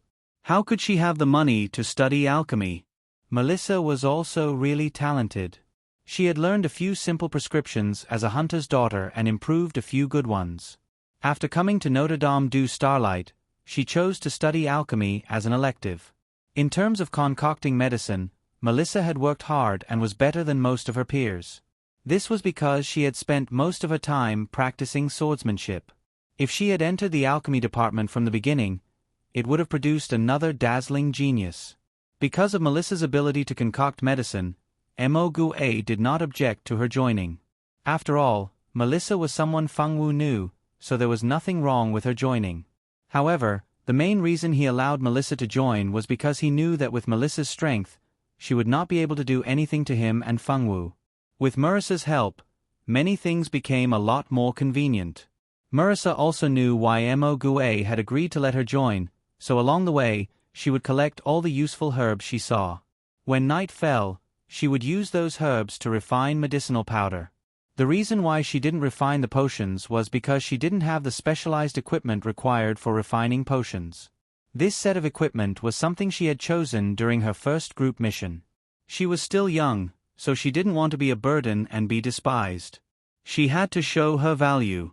Unfortunately, they didn't even have the chance to use these things before their team was completely wiped out. The members of the Phoenix Dance Alliance had grown to 3, but their speed was definitely not fast. From the light screen outside, it could be seen that Feng Wu and the others were already lagging behind for a while. They were already quite a distance away from the vanguard. The peaceful journey had only lasted for 3 days. These contestants didn't know that they were about to face a new challenge, one that would eliminate most of them. Vice Principal, may I ask if there is any special meaning to this vote? Sandstorm mode, battle mode, and quicksand trap mode. What are the differences between these 3 modes? Why are the students allowed to choose one of these 3 modes? Tamancha turned to look at the Vice Principal. At the same time, in the spacious plaza, besides the teachers and students who were working, 3 options had appeared beside everyone. These 3 options were Sandstorm mode, Battle mode, and Quicksand Trap mode. These 3 modes had suddenly appeared in front of the students, but most of them were still confused. This was why Tamancha had asked this question. The vice principal coughed reservedly, then smiled amiably.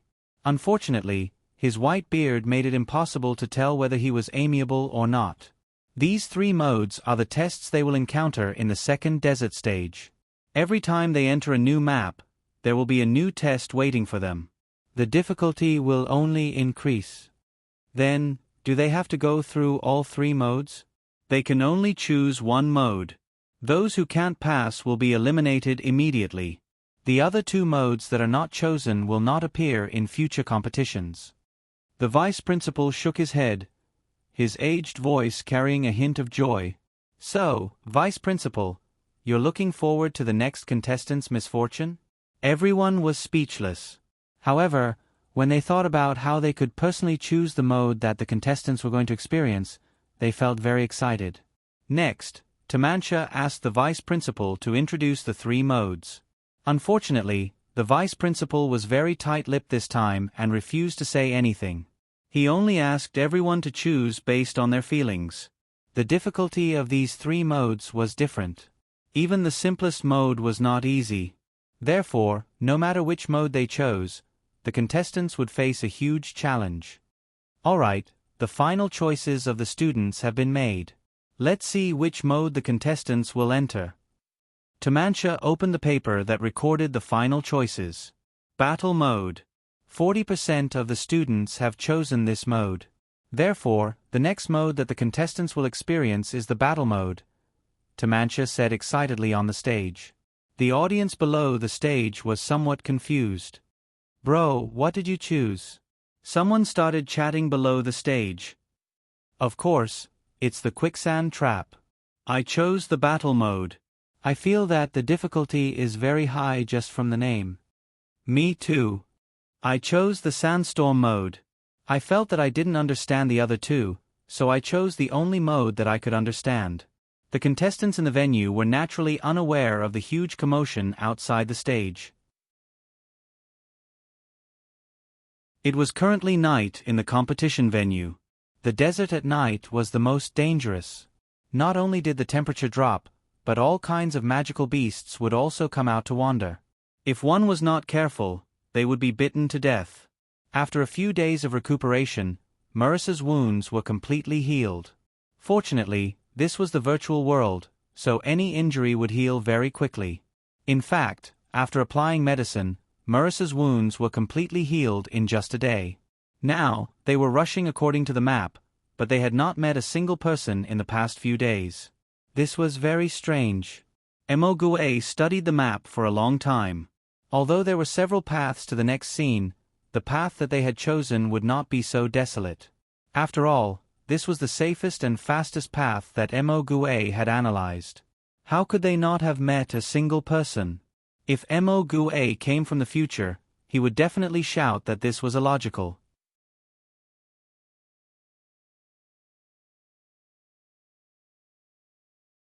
Chapter 472. But soon, Emogue didn't have time to think about why he hadn't met anyone else. Because just then, an unfamiliar voice rang out in the sky. All contestants, please pay attention. The Battle Royale mode will be activated in half an hour. In this mode, the only thing the contestants have to do is to survive until the next morning. Those who survive will be able to continue the next half of the competition, and the top 10 contestants in the Battle Royale mode will have a chance to draw a prize. This lottery will be very important to your upcoming competition, so you must work hard and strive to be in the top 10. End of notice. The voice disappeared, but all the competitors were on high alert. Battle Royale mode? What the hell was that?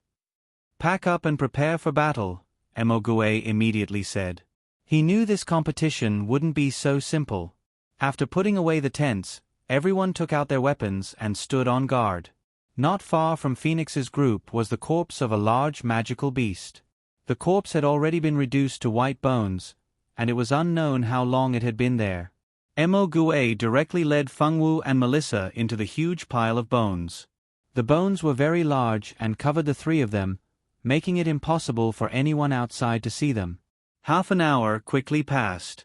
Whether it was the competitors or the audience, everyone was curious about the Battle Royale mode.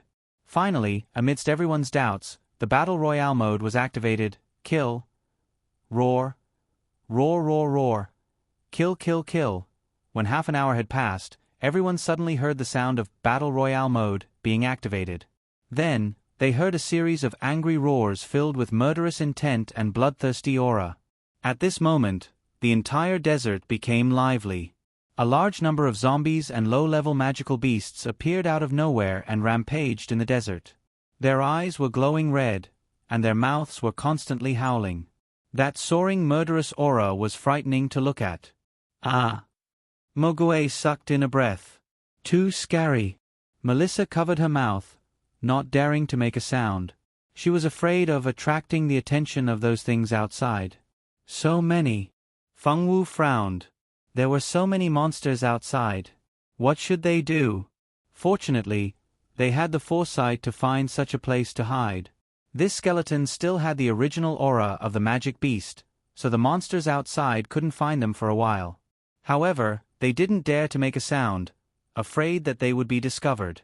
Fengwu obediently hid. She closed her mouth and did not speak. She could not feel any life aura from those things outside. Little Sister Alpaca stood beside Fengwu and secretly looked at the situation outside. He really wouldn't have known if he hadn't seen it. Now that he saw it, he was shocked. There were so many monsters. Were they trying to scare him to death? The monsters outside appeared in groups. These things did not seem to be intelligent. They were only given the instinct to kill. Fengwu was a little disappointed. If only they had the ability to think, she could be friends with them and not be afraid. Main God. Dream on, I'm guarding against you. So scary, so scary. Little Sister Alpaca was so scared that she shrank into Fengwu's arms. On the screen outside the arena, a large number of monsters were placed around the contestants. These monsters began to chase after the contestants as soon as they saw them. Those who were lucky, like Fengwu and the others, found a place to hide and were not discovered for a while. Those who were unlucky became the targets of these monsters as soon as they appeared and died miserably. On the field, Ming Shi and Tianya were one of the few people walking at the front of the group. These people who walked in front of everyone all chose the more difficult path, but also the shortest path. Ming Shi and Tianya had chosen the most difficult path. Even during the day, one or two powerful demonic beasts would occasionally block their path. If Ming Shi and Tianya weren't abnormally strong experts, they would have long since been slapped to death by the demonic beasts along the way. The two hid in the desert before the Battle Royale mode was activated. Now that Ming Shi was alert enough to sprinkle some powder to conceal their presence, they were not discovered by the monsters as soon as they appeared. Irene immediately hid in a big box. She had obtained the box by opening it. Hiding in the box would not only make her immune to all damage, but also isolate her scent.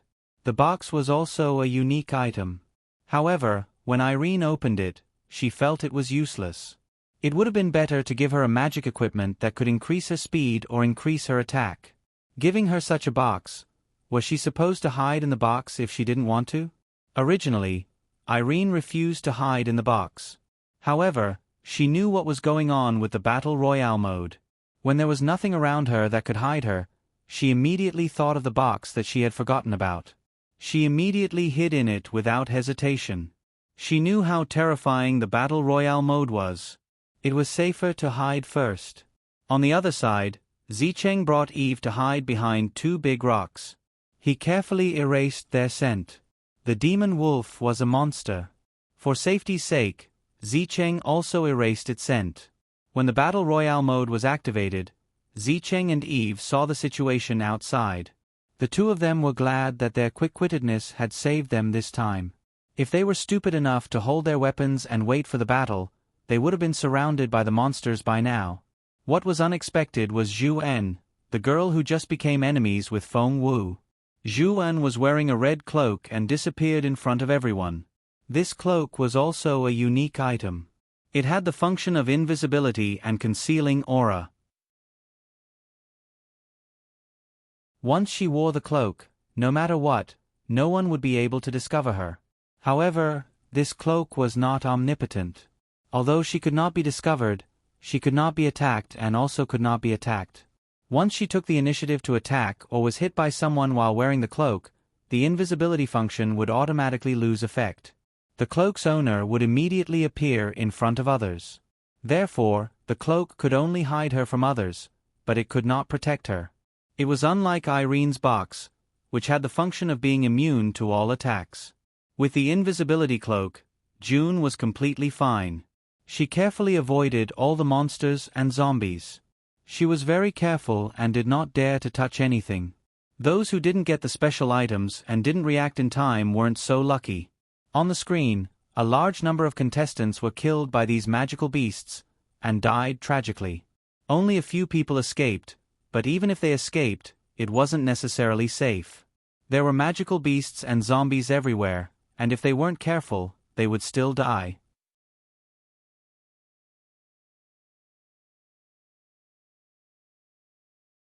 Chapter 473.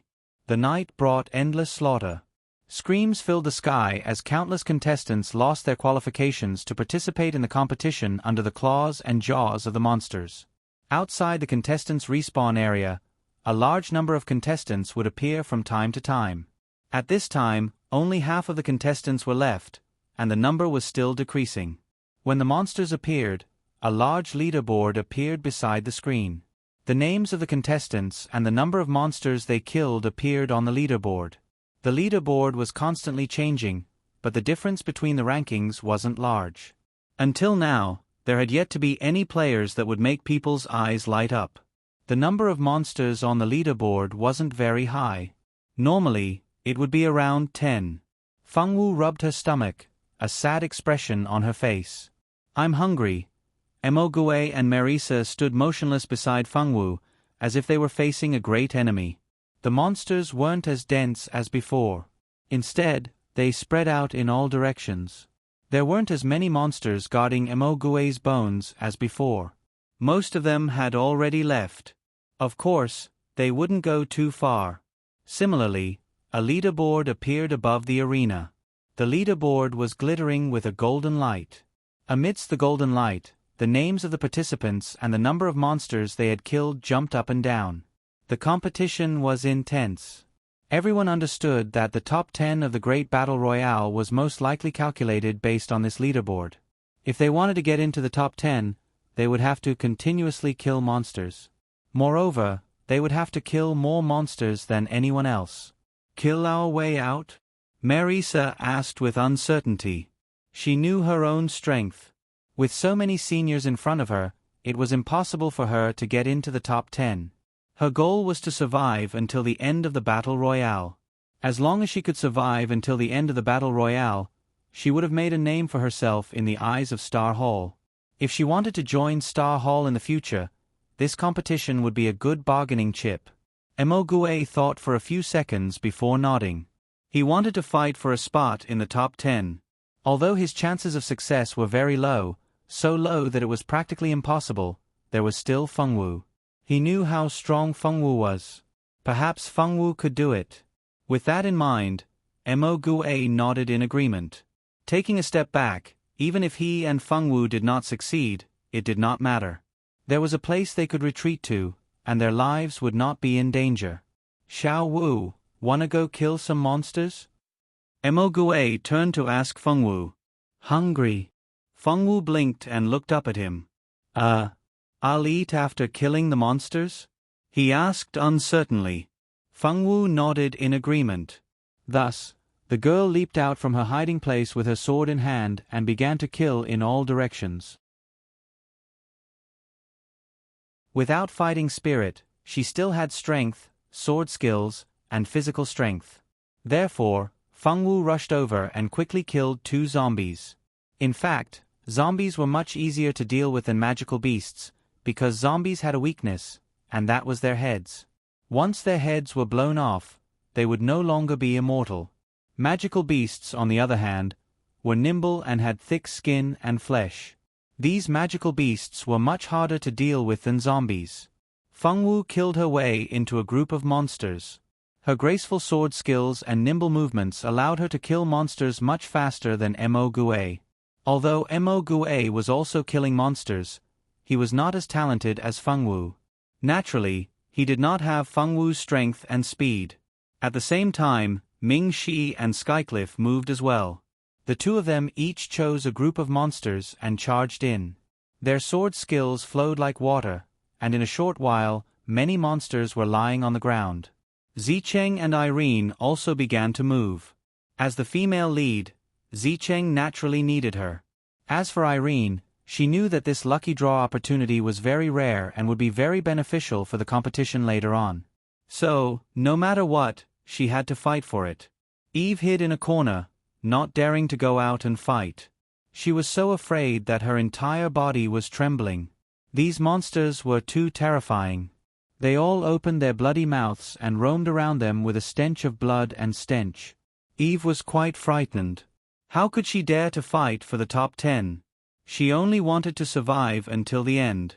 However, Eve, who had a 100 favorability rating with Zicheng, was full of admiration for Zicheng's bravery. Although she was afraid, she looked at Zicheng with worship, not worrying about her safety. This was the benefit of having a 100 favorability rating. No matter what, Eve always put herself first. Even though she was scared to death, she was still constantly worried about Zicheng's safety. If something really happened to Zicheng, she would definitely rush over without hesitation.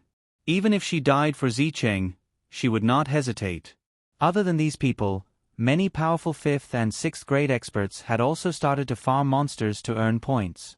As seniors, they couldn't find a place to hide like those junior brothers and sisters.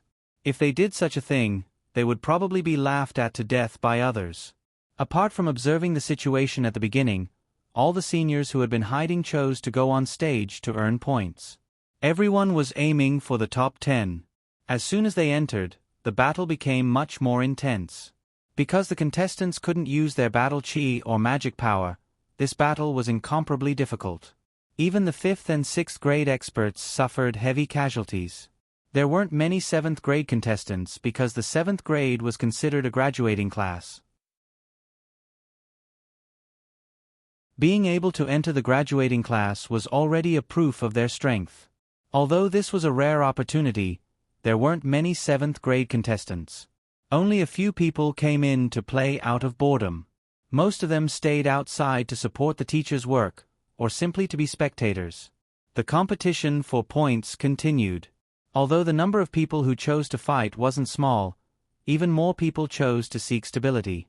They chose to hide in a relatively safe place, only wanting to persevere until morning so that they could continue participating in the competition. Regardless of what others thought, Fengwu buried herself in killing monsters without hesitation. Fengwu was a little expressionless loli who liked cute little things. She had no love for these monsters that didn't have the ability to think, so she didn't feel any psychological burden when killing monsters. Moreover, Fengwu had spirit spring water, a good item that could relieve fatigue. When killing monsters, Fengwu also gave a bit of spirit spring water to Mo Gue. With the support of Fengwu's spirit spring water, although Mo Gue didn't squeeze into the top 10, he still managed to achieve a good result. Half an hour before dawn, a silver light suddenly shot out from the horizon, and the ground changed. The places that could be used as cover were all gone, and everyone was exposed to the monster. The people who originally chose to seek stability paled. They hurriedly picked up their weapons and started fighting.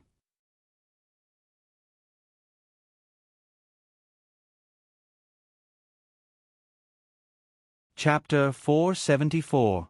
Maurice's reaction was pretty good. Once she realized that the bones around her had disappeared, she immediately pulled out her sword to protect herself. Alpaca Sister also scratched the ground with her hooves.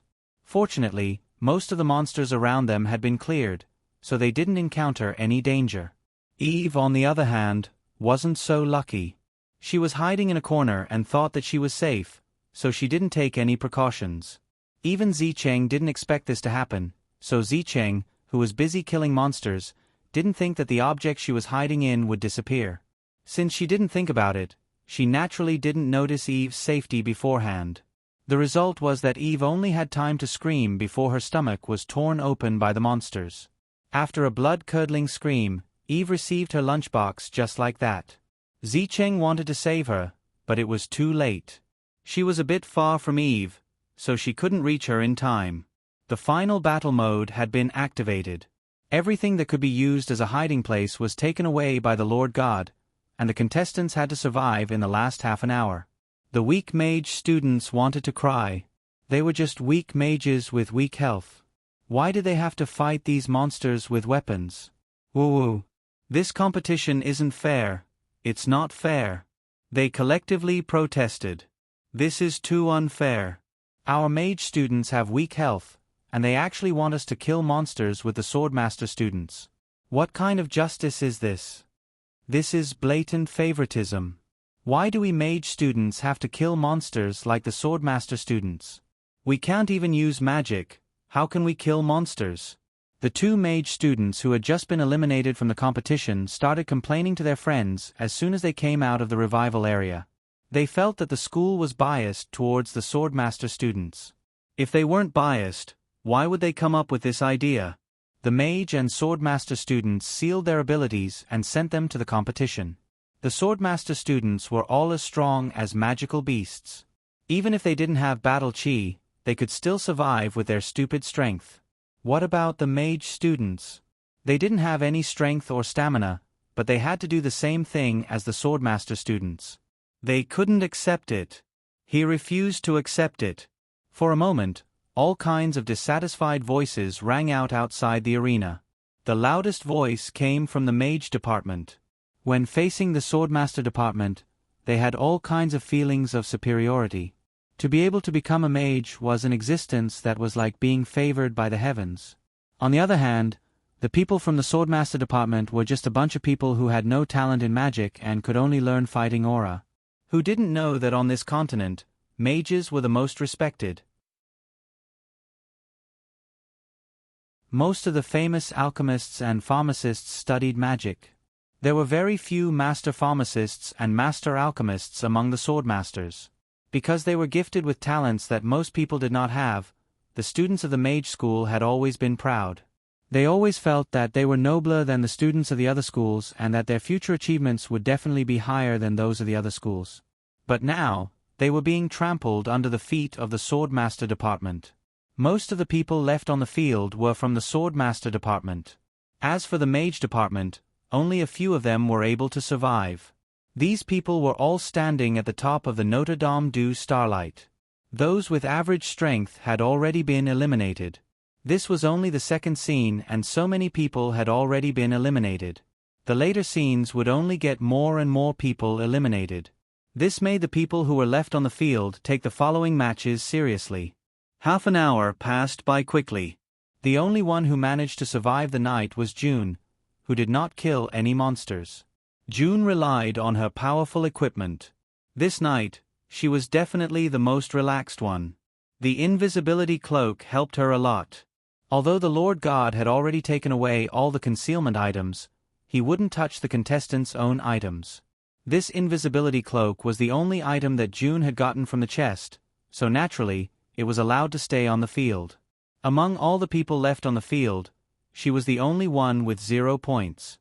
Although the word 0 didn't look good, June didn't complain. As long as she could stay until the end, so be it. That invisibility cloak is too strong. How could it drop such a cheat-like item? Someone outside the field noticed June and her invisibility cloak and said unhappily, "Isn't that so? She can't just walk all the way to the end with the invisibility cloak. That's too unfair to the other contestants." That's right. It's not fair, not fair. Some people started to question whether the invisibility cloak should be counted as a contestant's item. This item was too cheat-like and unfair to the others. Some people felt that luck was also a kind of strength. She was the only one who got the invisibility cloak out of so many people.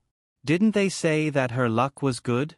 During the entrance exam, luck was also counted as part of the exam. Therefore, it was reasonable for June to get the invisibility cloak. The people on both sides were arguing fiercely. On the stage, Tamancha was also asking the same question.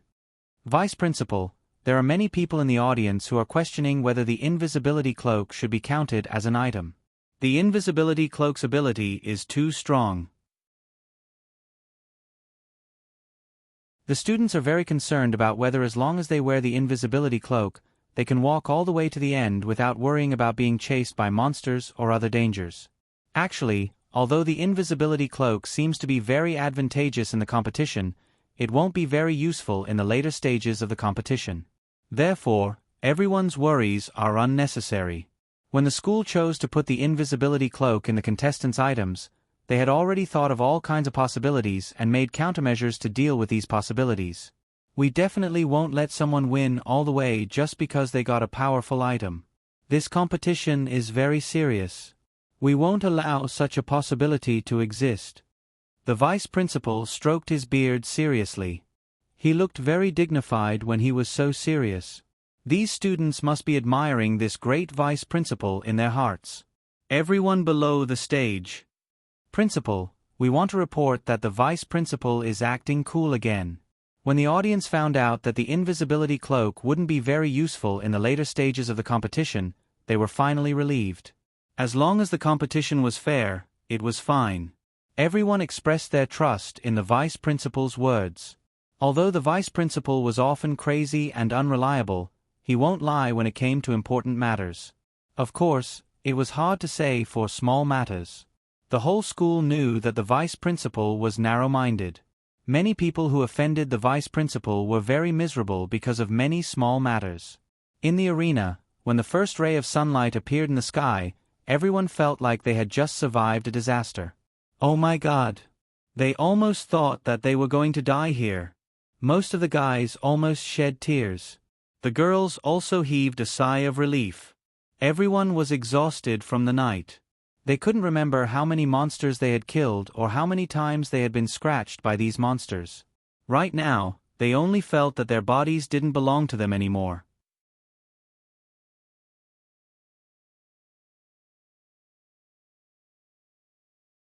Chapter 475. A battle royale had actually caused 70 to 80% of the contestants on the field to disappear. Those who survived were all experts with both strength and luck.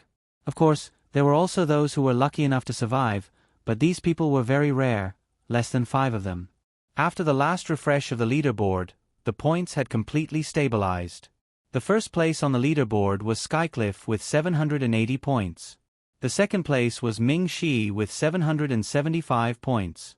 The third place was a 7th grade senior with 670 points. The fifth place was Feng Wu with 620 points. The 10th place was Triple X with 560 points. Killing a monster was worth 5 points. Even Skycliff, who had killed the most monsters, didn't kill more than 200. The top 10 had been determined. Just like the previous rules said, those who got into the top 10 would get a chance to draw a prize. The other contestants were all envious of the top 10 contestants. It was worth mentioning that there were 3 second-grade girls in the top 10. The 3 of them were Feng Wu, who was in 1st place and 5th place, Zi Cheng, who was in 6th place, and Irene, who was in 7th place. The 3 girls were very close to each other in terms of points, with only a few monsters separating them. 3 second-grade girls rushing into the top 10.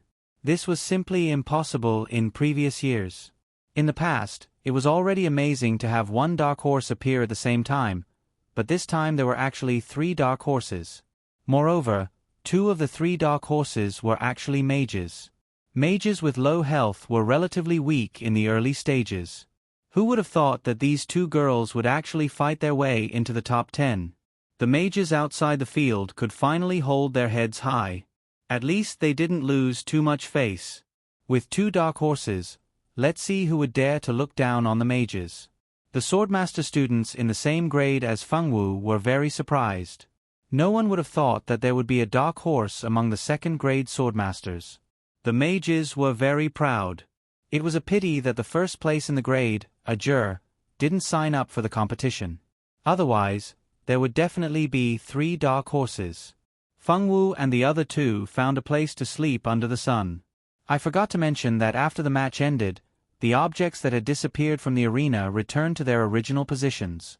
Therefore, Feng Wu and the others were able to find a place to rest. They slept for several hours. During the day, everyone was resting. Almost no one used this time to travel. The Fengwu girl was very satisfied to be able to have a good fight. Eating the grilled fish and drinking the fish soup, the Fengwu girl squinted her eyes happily. Finally, she could eat. By the time Emogue woke up, the sky was already dark. Damn, he had slept through the entire day. Just as Emogue was thinking about how to spend the night, Fengwu suddenly threw a pile of things at his feet. This? Where did you get this? Emogue almost spat out the fish soup in his mouth. His eyes widened as he stared at the wolf meat in front of him. Weren't these wolf corpses the ones they killed? Weren't those corpses taken away by the Lord God? Where did this come from? Emogue thought, dumbfounded. I picked it up. Fengwu looked at Emogue expressionlessly. Picked up. Very good, very strong. The question was, when did she pick it up? Why didn't he see it? Why are you giving it to me? Forgive his lack of imagination, but he really couldn't understand why Fengwu would pick it up. Grill meat, Fengwu said with bright eyes. As she spoke, there seemed to be a suspicious droplet at the corner of her mouth. Emogue was speechless. He didn't seem to have starved her. I'll grill it. Marisa covered her mouth and smiled. She took the wolf meat that Fengwu had thrown out and began to skillfully grill it. Coming from a family of hunters, Marisa's grilling skills were very good. Even though the wolf meat wasn't delicious, it still made people drool. There was too much meat, and Emogue didn't want to let her do it alone, so he helped. They didn't do anything else for the entire night. After the battle, the corpses had clearly disappeared. Where did Fengwu get them? Emogue couldn't understand, so he asked Fengwu curiously. Fengwu tilted her head. I picked them up after killing them. There's too much to fit. Don't tell me you want to pick up all the magical beasts you killed and grill them. Emogue looked up at the sky at a 45-degree angle. Early the next morning, Fengwu's group set off again with a space full of grilled wolf meat. In a faraway country, a young man passed through the gate and walked into a majestic old house. Young Master Xiaozhua, you're back. Hello, young Master Xiaozhua. Hello, young Master Xiaozhua. When the youth appeared, the youths who were passing by immediately stopped to greet him respectfully. Xiaozhua nodded calmly and walked into the courtyard he lived in. That must be young Master Xiaozhua. He looks so impressive. Look at his aura, he's almost as strong as young Master Caesar. A young man said admiringly. Young Master Xiaozhua has finally made a name for himself. He went to the tomb of the sea god and came back as an ice mage. He's a peerless genius. Apart from young Master Caesar, young Master Xiaozhua is the strongest in the clan. I wonder if young Master Xiaozhua is still looking for servants. I want to sign up. Me too, me too. Xiaozhua was not interested in what was happening in the front courtyard. He walked back to his courtyard alone. In the courtyard, Yuan was instructing the new maidservants to clean the courtyard. Originally, Xiaozhua did not have the talent for cultivation, so there were not many maidservants serving him. Ever since Xiaozhua's talent changed, his originally quiet courtyard had become completely lively. Many servants who wanted to turn from sparrows to phoenixes wanted to serve Xiaozhua, but not many of them were chosen. There was no way the butler would allow anyone with bad intentions to serve Xiaozhua. He had chased away those with bad characters and ulterior motives when he was choosing servants. He only kept those who were honest and hard-working. Young Master Xiaozhua, you're back. Yuan ran over happily when she saw Xiaozhua. I'll go back to my room first. Send my lunch to my room, Xiaozhua said, rubbing Yuan's head. Yuan nodded and watched Xiaozhua return to his room. Back in his room, Xiaozhua went to the window and looked in a certain direction. It's almost time for the wood heart to be born. It's time to get ready. Xiaozhua mumbled to himself. His eyes were filled with a complicated yet determined look. The desert wasteland was a place where not even a blade of grass could grow. No plants could grow here, and water was scarce. It was not supposed to be inhabited by humans, yet people kept venturing into the wasteland. Anlu Town was just a small town with a small population. Anlu Town had a population of around 20 to 30,000. Not far from Anlu Town was the desert wasteland. If one wanted to enter the desert wasteland, they had to go through Anlu Town.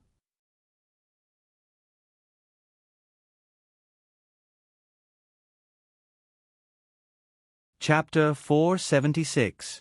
All the other entrances were surrounded by layers of poisonous miasma. If anyone touched the miasma, they would immediately die from the poison, let alone enter. Anlu Town was very quiet. Other than the natives, very few people would come here.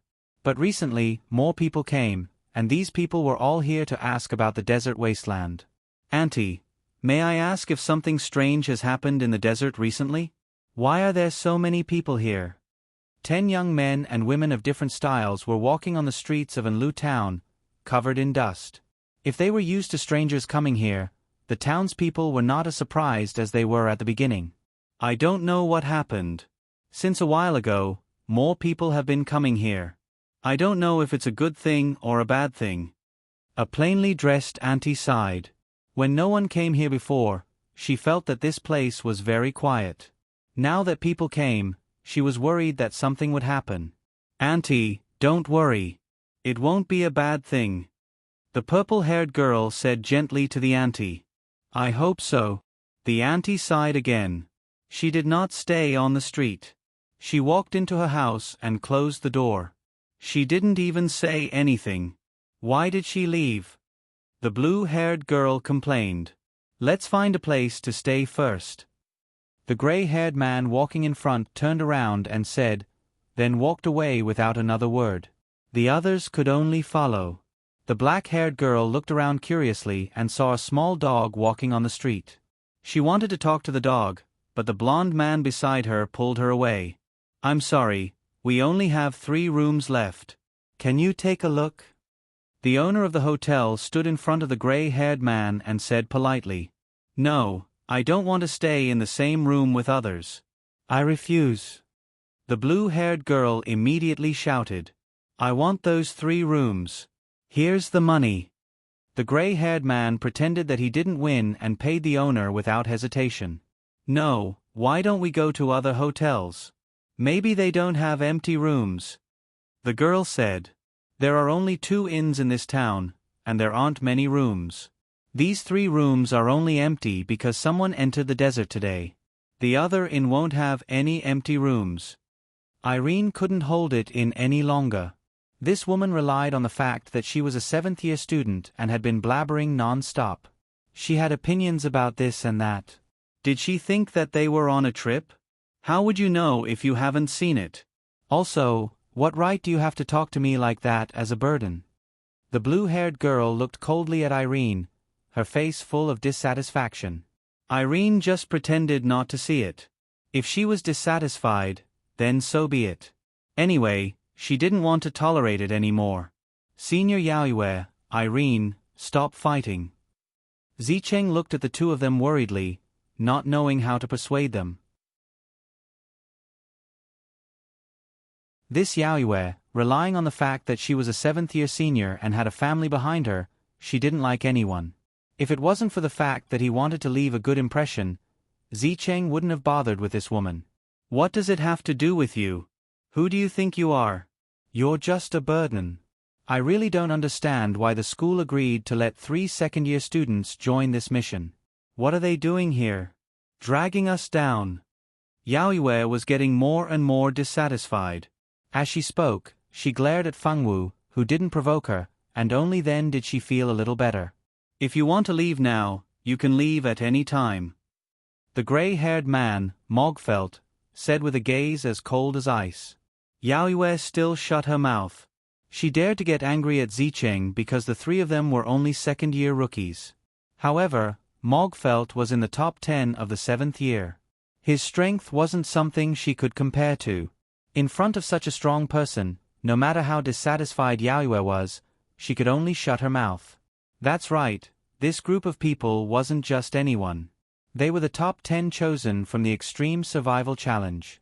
These 10 people were the 7th year's 10th place Mogfelt, 7th year's Yaoyue, 7th year's Huajua, 6th year's first place Ming Shi, 6th year's 5th place Tang Nuode, 5th year's first place Skycliff, 5th year's second place Unt, and 3 second-year girls, Fengwu, Irene, and Zicheng. These 10 people were all the contestants with the highest overall score in the competition. Among the 10 people, Ming Shi was first, Skycliff was second, Fengwu and the other 2 girls took up 6, 7, and 8 places. Fengwu was 8th, and Zicheng was 6th. Originally, in the original work, Zicheng's ranking would have been first. However, because in the original work, Elena would die in the tomb of the God of Gods in the two-world battlefield, Ming Shi didn't participate in this activity. None of the members of their team participated.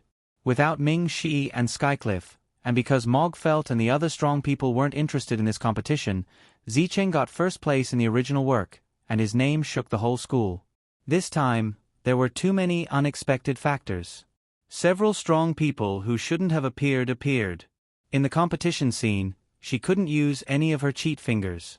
This caused Zicheng to only get 6th place. Zicheng himself wasn't too satisfied with this result. However, there were too many strong people in the senior grade who participated. Her influence couldn't be shown at all. It was very difficult to fight for first place. In order to be stable, Zicheng could only choose to stay in the top 10. Irene had the same idea as her. Irene was determined to snatch the heart of wood from the female lead, especially after knowing that the world would be destroyed because of Zicheng. This time, no matter what, she had to snatch it. If she couldn't ascend to the celestial realm before the female lead, wouldn't she only be waiting for death? No matter what, she couldn't do this. She hadn't lived long enough. Yao Yu, who quarreled with them just now, was a very outstanding person among the 7th grade girls. This time, she was lucky to snatch a place at the bottom of the top 10. Seeing that there were 3 2nd grade students who were ranked higher than her, it would be strange if she was in a good mood. When she was in a bad mood, she would want to find trouble. This was why she would often ask people to drag her down. Along the way, Yao Yu would occasionally find trouble with Fengwu and the other 2. Of course, her main target wasn't Fengwu, but Irene and Zicheng. She wanted to find trouble with Fengwu, but Fengwu didn't understand. She didn't understand your roundabout taunts, she would brazenly say unpleasant things, she would just look at you expressionlessly until you couldn't continue. She couldn't get any benefits from Fengwu, so she could only set her sights on the other 2 girls. Anyway, no matter what Irene and Zicheng said, Yao Yu would find a topic to find trouble with them. If these 2 girls weren't strong enough, they would have been bullied to the point of crying.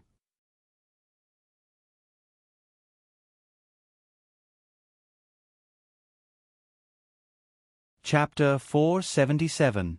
No matter how unwilling Yao Yu was, she could not give anyone face, but she couldn't ignore the captain Mogfuli.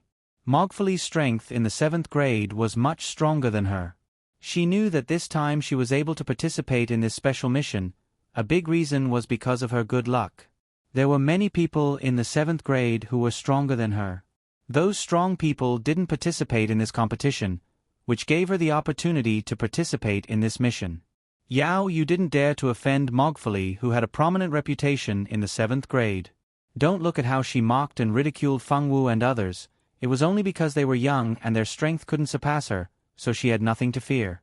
There were only 3 rooms, but their group had 10 people.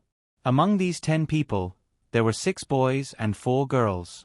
When they were dividing the rooms, the 6 boys were divided into 2 rooms and the 4 girls were divided into 1 room.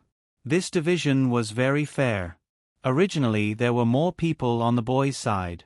Although Yao Yu wanted to stay alone, she didn't dare to provoke Mogfuli. She could only agree with this division method with an ugly face. The girls' room wasn't very big. Fortunately, there were 2 beds in this room. 2 people to 1 bed was completely fine. But the problem was, who would share a bed with Yao Yu? I'll sleep on this bed, you 3 will sleep on the other. Yao Yu didn't think about sharing a bed with any of them. She directly laid down on the bed and announced the ownership of the bed under her. Senior Yao Yu, you're too much. Irene couldn't help but slap the table and stood up. I'm the senior, listen to me or listen to you. Yao Yu looked up and said with a smile that wasn't a smile. She couldn't deal with Mogfuli, but she couldn't deal with these girls. You. Irene still wanted to argue. Unfortunately, Yao Yu didn't pay attention to the three of them. She casually took out a romance novel from her space ring and began to read it. She didn't care what Irene was saying at all. Irene was so angry that she almost fainted. What kind of people were these? 7th grade seniors? As seniors, shouldn't they take care of their juniors? What was with all this fighting over beds? Flip's table. Zicheng saw that Irene wanted to rush up and argue with her, so he immediately stopped her and shook his head lightly. Forget it, I'll listen to senior sister. Although Zicheng also felt that Yao Yu was too much, he didn't want to make things difficult for her because of this small matter. Irene also knew that no matter how overboard this Yao Yu was, she was still a 7th-year senior. Going against her would not end well for second-year students like them. Taking a deep breath, Irene decided to endure it for now. If there was a chance, she would definitely make Yao Yu suffer. What do we do now? Sleeping with the three of us is a little difficult. Irene said. Wasn't it difficult? This bed was just an ordinary single bed. It was a little crowded even for 2 people, not to mention 3 people. Even if the 3 of them were all slender young girls, it was still impossible to sleep with 3 people. How about I make a bed on the floor, you and Fengwu can sleep on the bed? Zicheng thought about it and said considerately. Irene snorted disdainfully in her heart. The female lead really didn't forget to show her kindness and magnanimity no matter where. Those who didn't know her true nature would probably be touched by her kindness. Thinking of this, she turned her head to look at Fengwu, who hadn't spoken all this time. After interacting with Fengwu a few times, she also knew that Fengwu's temperament was simple. She was a little worried that Fengwu would be deceived. After looking over, Irene immediately knew that her worries were unnecessary. Fengwu didn't have any thoughts at all. You guys sleep on the bed. I have this. After Fengwu finished speaking, she took out a hammock from her spatial ring. This hammock was bought by Fengwu long ago. Fengwu usually bought things that interested her when she went shopping. Although she bought the most food, she also bought a lot of miscellaneous things. Taking out the hammock from her spatial ring, she tied the hammock to the corner of the room and spread a comfortable blanket over it. This way, it looked even more comfortable than their bed. This bed was only used in ordinary people's homes. Under the bed was a wooden board and a quilt, so the comfort was very limited. Fengwu made her bed, took off her shoes and lay on it to try it out. She narrowed her eyes in satisfaction. Just like that, the bed separation incident passed. At least it didn't cause any big disputes. Irene walked out of the room and found a more secluded place to contact Shozo. Knowing that Shozo had already arrived, she secretly heaved a sigh of relief. It had been more than 10 days since the end of the individual competition. 15 days ago, when the final results of the individual competition were released, many people couldn't believe it. How did the 3 girls stand out in front of so many seniors? If it wasn't for the fact that the entire process was broadcasted outside the arena, no one would believe that the 3 girls had done something that many seniors couldn't do. After the competition ended, they were brought together to the Vice Dean's office, and the Vice Dean personally issued this mission. The school wanted them to enter the desert wasteland and find the sealed heart of wood. Legend had it that 1,000 years ago, the desert wasteland was once a beautiful grassland. However, for some unknown reason, the grassland became a desert, and no plants could grow there anymore. No one knew that this grassland, which was originally full of vitality, was also the birthplace of the heart of wood. 1,000 years ago, when the heart of wood was born, it only had a weak spiritual intelligence. It was very weak, but to a wood-type magician, it was more important than a divine artifact. 1,000 years ago, in order to obtain the heart of wood, countless wood-type experts entered this place. Later, a great war broke out, and the oasis became a desert. The heart of wood was also sealed by a powerful person, and since then, no one had seen the heart of wood. Now that the seal was about to be lifted, the heart of wood would reappear in the world. No one knew how many experts would be attracted this time. The Star Hall and the Notre Dame du Starlight knew that with the reappearance of the Heart of Wood, many experts would gather here and start a life and death struggle. Although they knew, they couldn't stop it. Whether it was the Star Hall or the Notre Dame du Starlight, the purpose of their existence was to protect the human world from being invaded by foreign races. They couldn't interfere in the fight for resources among the human race. Because of these reasons, the Notre Dame du Starlight only sent a few of them over, and didn't send more powerful teachers. As for the Star Hall, it was said that there were already people rushing over, but those people wouldn't intervene in this fight. After reading the original work, she naturally knew that the Notre Dame du Starlight wanted to obtain the Heart of Wood. She didn't want to have any ambition, but only wanted to use the power of the Heart of Wood to change the environment of the desert wasteland, and return the desert wasteland to its former state.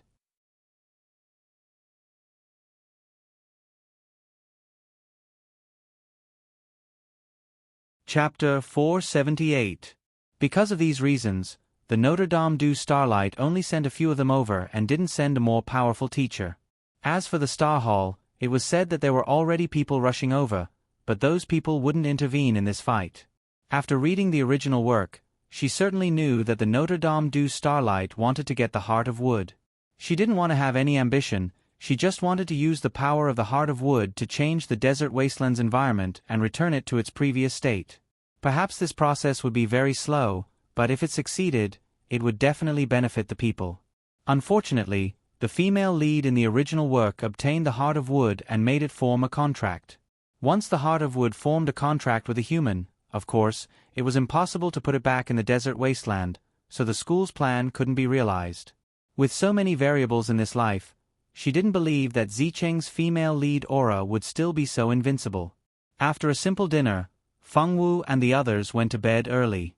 The next day, everyone began to buy the supplies they needed to enter the desert. From food to daily necessities, there would be no place for them to replenish after entering the desert, so of course, they had to buy it all at once. The townspeople actually loved and hated the sudden appearance of outsiders. These outsiders contributed to the town's economic development, but also decreased the town's safety by a lot. Recently, there were people fighting every 2 to 3 days, and some unscrupulous adventurers openly molested women on the streets. In a short time, the whole town was filled with complaints. The people here couldn't wait for these adventurers to disappear as soon as possible.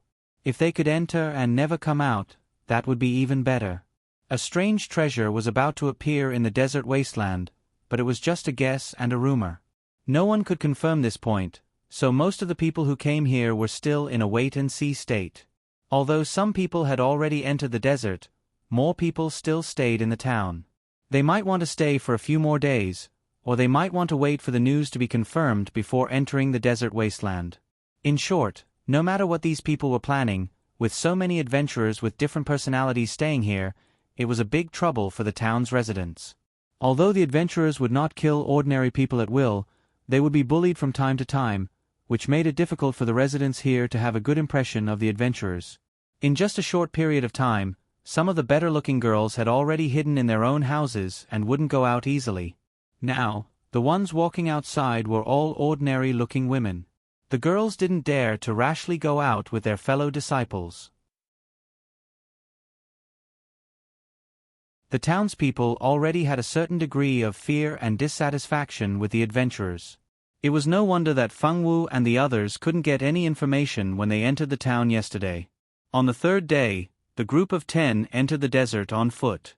There were no signs of life in this desert. This was a land of death that no one would set foot in. Anyone who wanted to enter this desert could only choose to walk. No one knew why, but as long as they were living creatures, they didn't want to set foot in this desert. It was as if there was something terrifying inside. It was said that a few days ago, there was a soldier who wanted to ride his horse in, but the horse didn't move at all.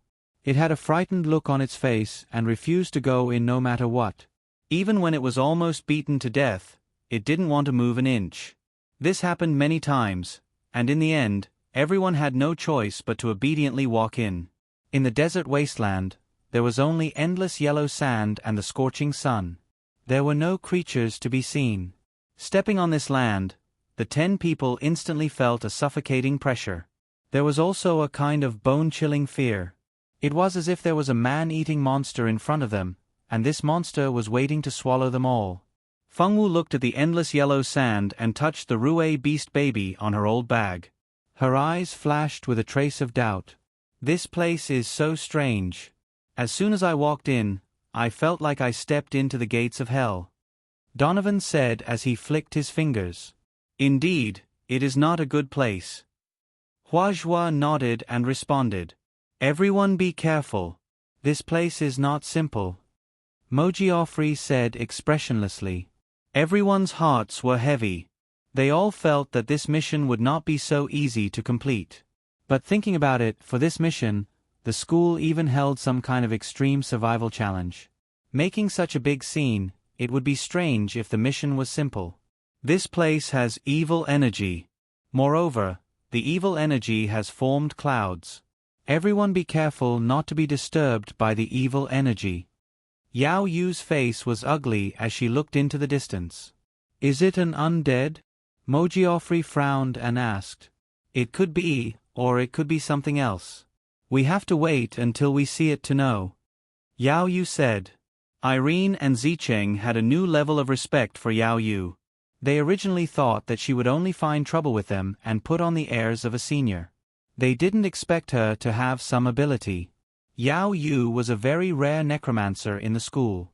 Even in Notre Dame du Starlight, there were not many necromancers. Although they were all students of the mage department, they were all specially guided by specialized teachers.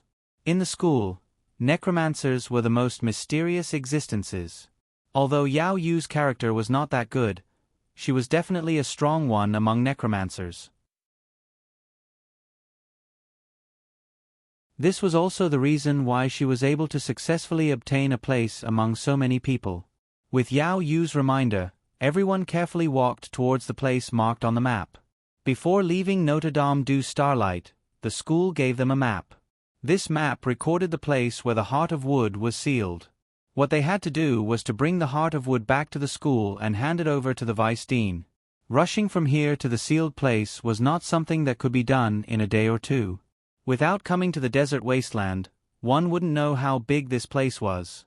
Walking for 1 or 2 years might not be enough to finish. And the sealed place was in a secret place in the desert wasteland. If they wanted to go there, they would have to walk for at least 3 months in this place to be able to reach it. During these 3 months, they couldn't get lost. Once they got lost, it wouldn't be something that could be done in 3 months. The day in the desert was very long. They walked for a long time before ushering in the night. At night, the temperature dropped to -10 degrees. The cold wind blew on people's body, making them feel as if their whole body was about to be frozen. Fortunately, this was not the virtual world arena. No one had their Do Qi and magic sealed. With the protection of Do Qi and magic, they didn't feel that unbearable. However, everyone still wore heavy coats. Since they couldn't hurry at night, everyone had to find a place to camp. They brought a lot of food and drink here, so there was no need to prepare food.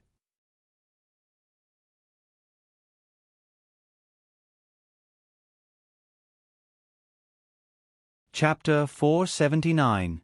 The desert wasteland at night seemed to have a different kind of loneliness.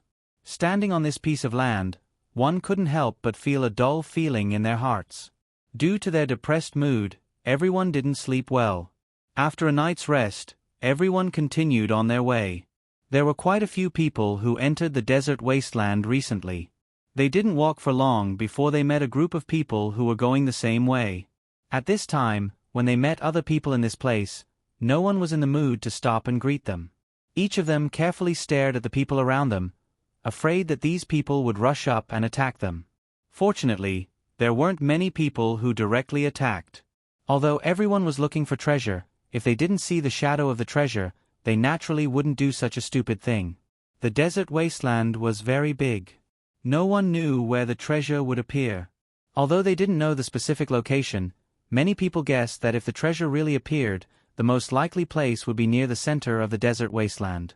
Because of this guess, most people who were interested in the treasure went to the center. 2 months later, they had already walked more than half of the journey. On this day, they were walking through the desert as usual.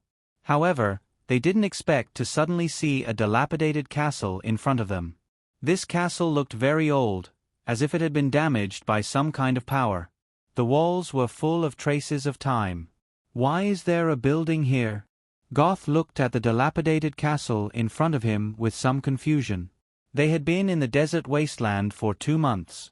In these 2 months, they hadn't encountered any creatures, nor had they seen any buildings. They hadn't even seen a broken canopy. Now, they suddenly saw a castle in front of them. Although this castle looked very dilapidated, it was still a proper building. "Do you want to go in and take a look?" Tang Nuod asked Mojiofri. Mojiofri shook his head. "This place gives me a bad feeling. For safety's sake, there's no need to go in." As the team leader, Mojiofri was of course considering the safety of the mission. "This place is really not right. We walked for 2 months and didn't see any buildings. Suddenly, a castle appeared. No matter how I think about it, it's a bit strange." Ming Shi said. "Yao Yu, what do you think?" Hua Zhua turned to ask Yao Yu. Yao Yu suddenly took out her magic wand and mumbled something. Finally, a white light rushed into the castle. After the white light, nothing appeared. Yao Yu secretly frowned. That shouldn't be the case. He clearly felt that the yin qi in this place was very heavy. Why wasn't there any demonic aura? What's wrong? Seeing Yao Yu frowning, Mojiofri asked. "Nothing, my magic didn't sense the existence of the quest spirit." Yao Yu said. "Are we still going in?" Irene asked. She remembered that such an ancient castle had also appeared in the original work, and the female lead had encountered danger in the castle. In this place, the female lead and male lead met again, and it was the place where their relationship took a step further. However, the people in the team this time were different from the ones in the original work. Would they still enter the castle this time? When she read the original novel, she wanted to complain. It was clearly a very strange thing for a house to suddenly appear in such a dangerous place, okay? How could the female lead and the others go in to rest without thinking about anything? This IQ was too high. Let's leave this place. Mojiofri said concisely. Irene silently sighed in relief. They had finally escaped a calamity. As long as they didn't go in, they would be fine. There was great danger inside. If it wasn't for the light of the male and female lead, it was very likely that many people would have died here. Everyone was about to leave, but suddenly the sky was filled with dense clouds. A heavy rain fell without any warning. If it was just ordinary rain, it wouldn't be a problem. However, this rain could actually gradually melt the magic and Do Qi barrier that they made. If they couldn't find a place to take shelter from the rain before the barrier melted, who knew what would happen when the rain fell on them? As a last resort, the group of 10 still entered the castle that they didn't really want to enter. The inside of the castle looked the same as the outside. It was very shabby, and there was a lot of dust and debris inside. At a glance, one could tell that this house had been abandoned for a long time. Zicheng and Irene used magic to help the others clear out a clean area. Everyone sat there, and no one spoke. Fengwu's large eyes swept over the surroundings from time to time. Her eyes flashed with doubt, but she didn't say anything. Ming Shi held Fengwu's hand, and didn't say anything. This rain that fell without warning made them feel very unusual. Ming Shi had a feeling that perhaps this rain was specially made to keep them here. He just didn't know who the person who wanted to make use of this rain to keep them here was. Damn, this rain is too heavy. Luckily we ran fast enough. Otherwise, the barrier on my body would have been melted. A man holding a heavy sword rushed in from the rain, flustered and exasperated. Behind the man, there were several people. These people all looked a little disheveled. There's something wrong with this rain. One of the men said. You don't have to say that. Who has seen such a powerful rain? It can even break through my barrier. How can it be right? The man running at the front said indifferently. I'm not talking about this. The man slightly frowned. He wanted to say something, but at this time, he noticed that there were other people in the house. The other people noticed the man's gaze, and only then did they notice that there were other people in the house. At this time, everyone had to shut up. The few of them found an empty corner, casually used magic to clean up, and sat together. After sitting down, no one spoke again. Moji Offrey didn't care about these people. This place didn't belong to them, and they didn't have the right to not let others in to take shelter from the rain. He only needed to look after his own team. What the others wanted to do had nothing to do with him. Less than 2 minutes after this group of people came in, another group of people drenched in the rain rushed in. Irene noticed these people the moment they rushed in. It was actually the male lead and the others. Zicheng. Obviously, Caesar also noticed the female lead at the first moment.